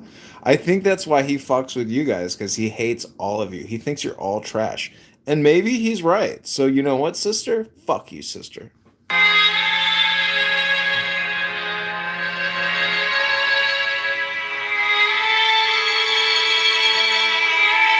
See, the funniest thing is I have like a real sister, and like I would never talk to my real sister like that. So, like I consider all sisters my sister. So, Abby, you know what? You're back in the circle of trust.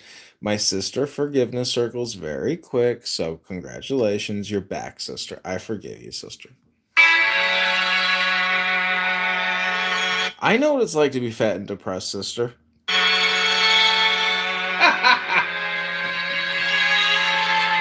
This is like, oh, sister, don't cry. Sister, can you raise your hand and say something, sister? Because, like, sister's getting suspicious of sister.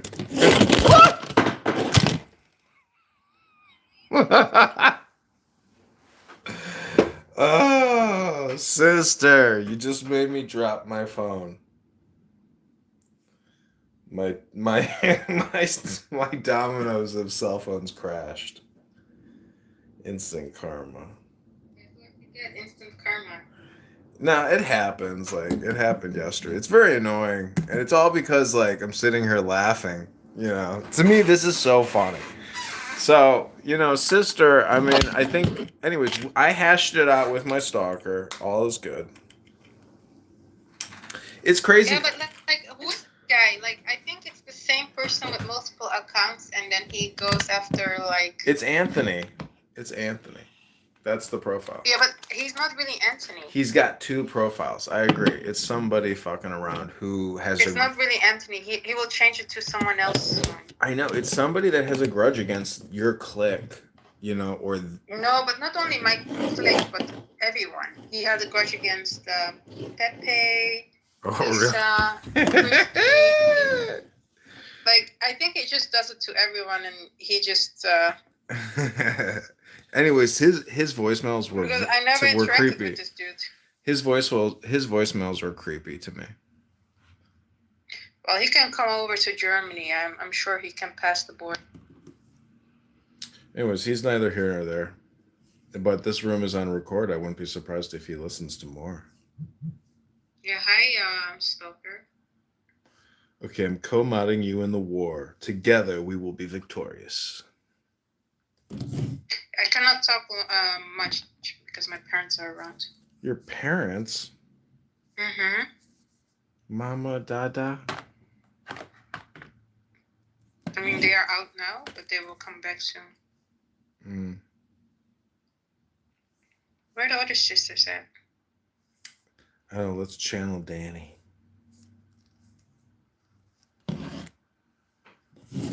Where are other sisters? Well, Ryan is so annoying, and for God's sakes, Bussy has the dirtiest mouth I've ever heard on this app. Not actually, he's not. What's his face? DJ Pack is actually the most probably disgusting person I've ever heard on this app, but Bussy is really gross. And please, Yeah, he can be. if Bussy comes in, do not mod. Do not mod. No, I won't.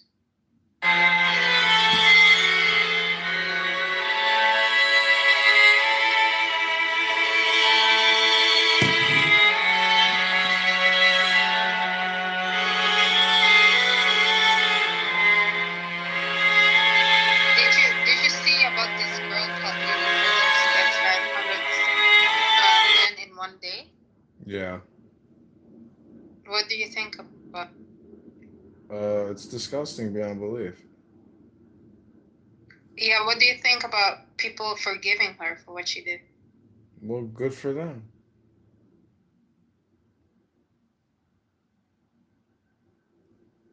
Do you think she's good looking? Who? Do you think this girl is beautiful? Who? This girl that had 100 men in one day. No. Lily. How do you know that? The 7 share a common mind, but the 7th has the power to disrupt thought. When you injured him, he lost control, so they saw you fighting. And now, he has recovered enough to shield himself from you once again. You want? They want to make an alliance with you. Sometimes great enemies become allies so they can fight a common foe. Do they know how to kill him? I think for obvious reasons they won't answer that question. I don't see how they can help. You're here to help them.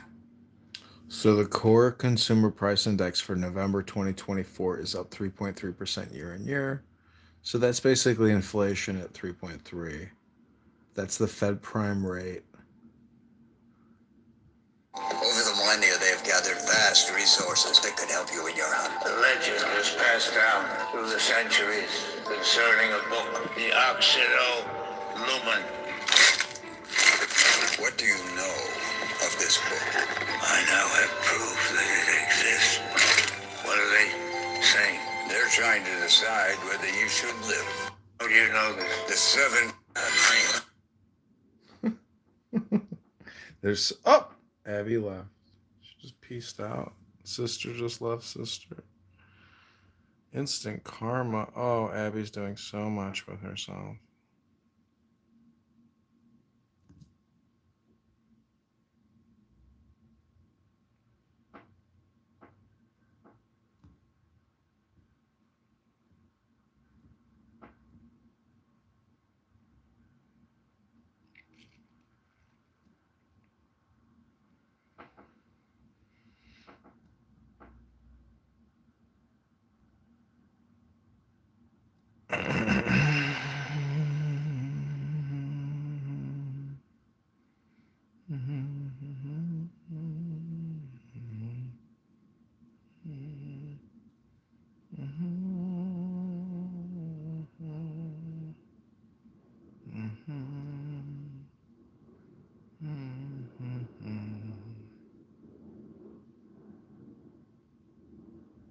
and everlasting horror.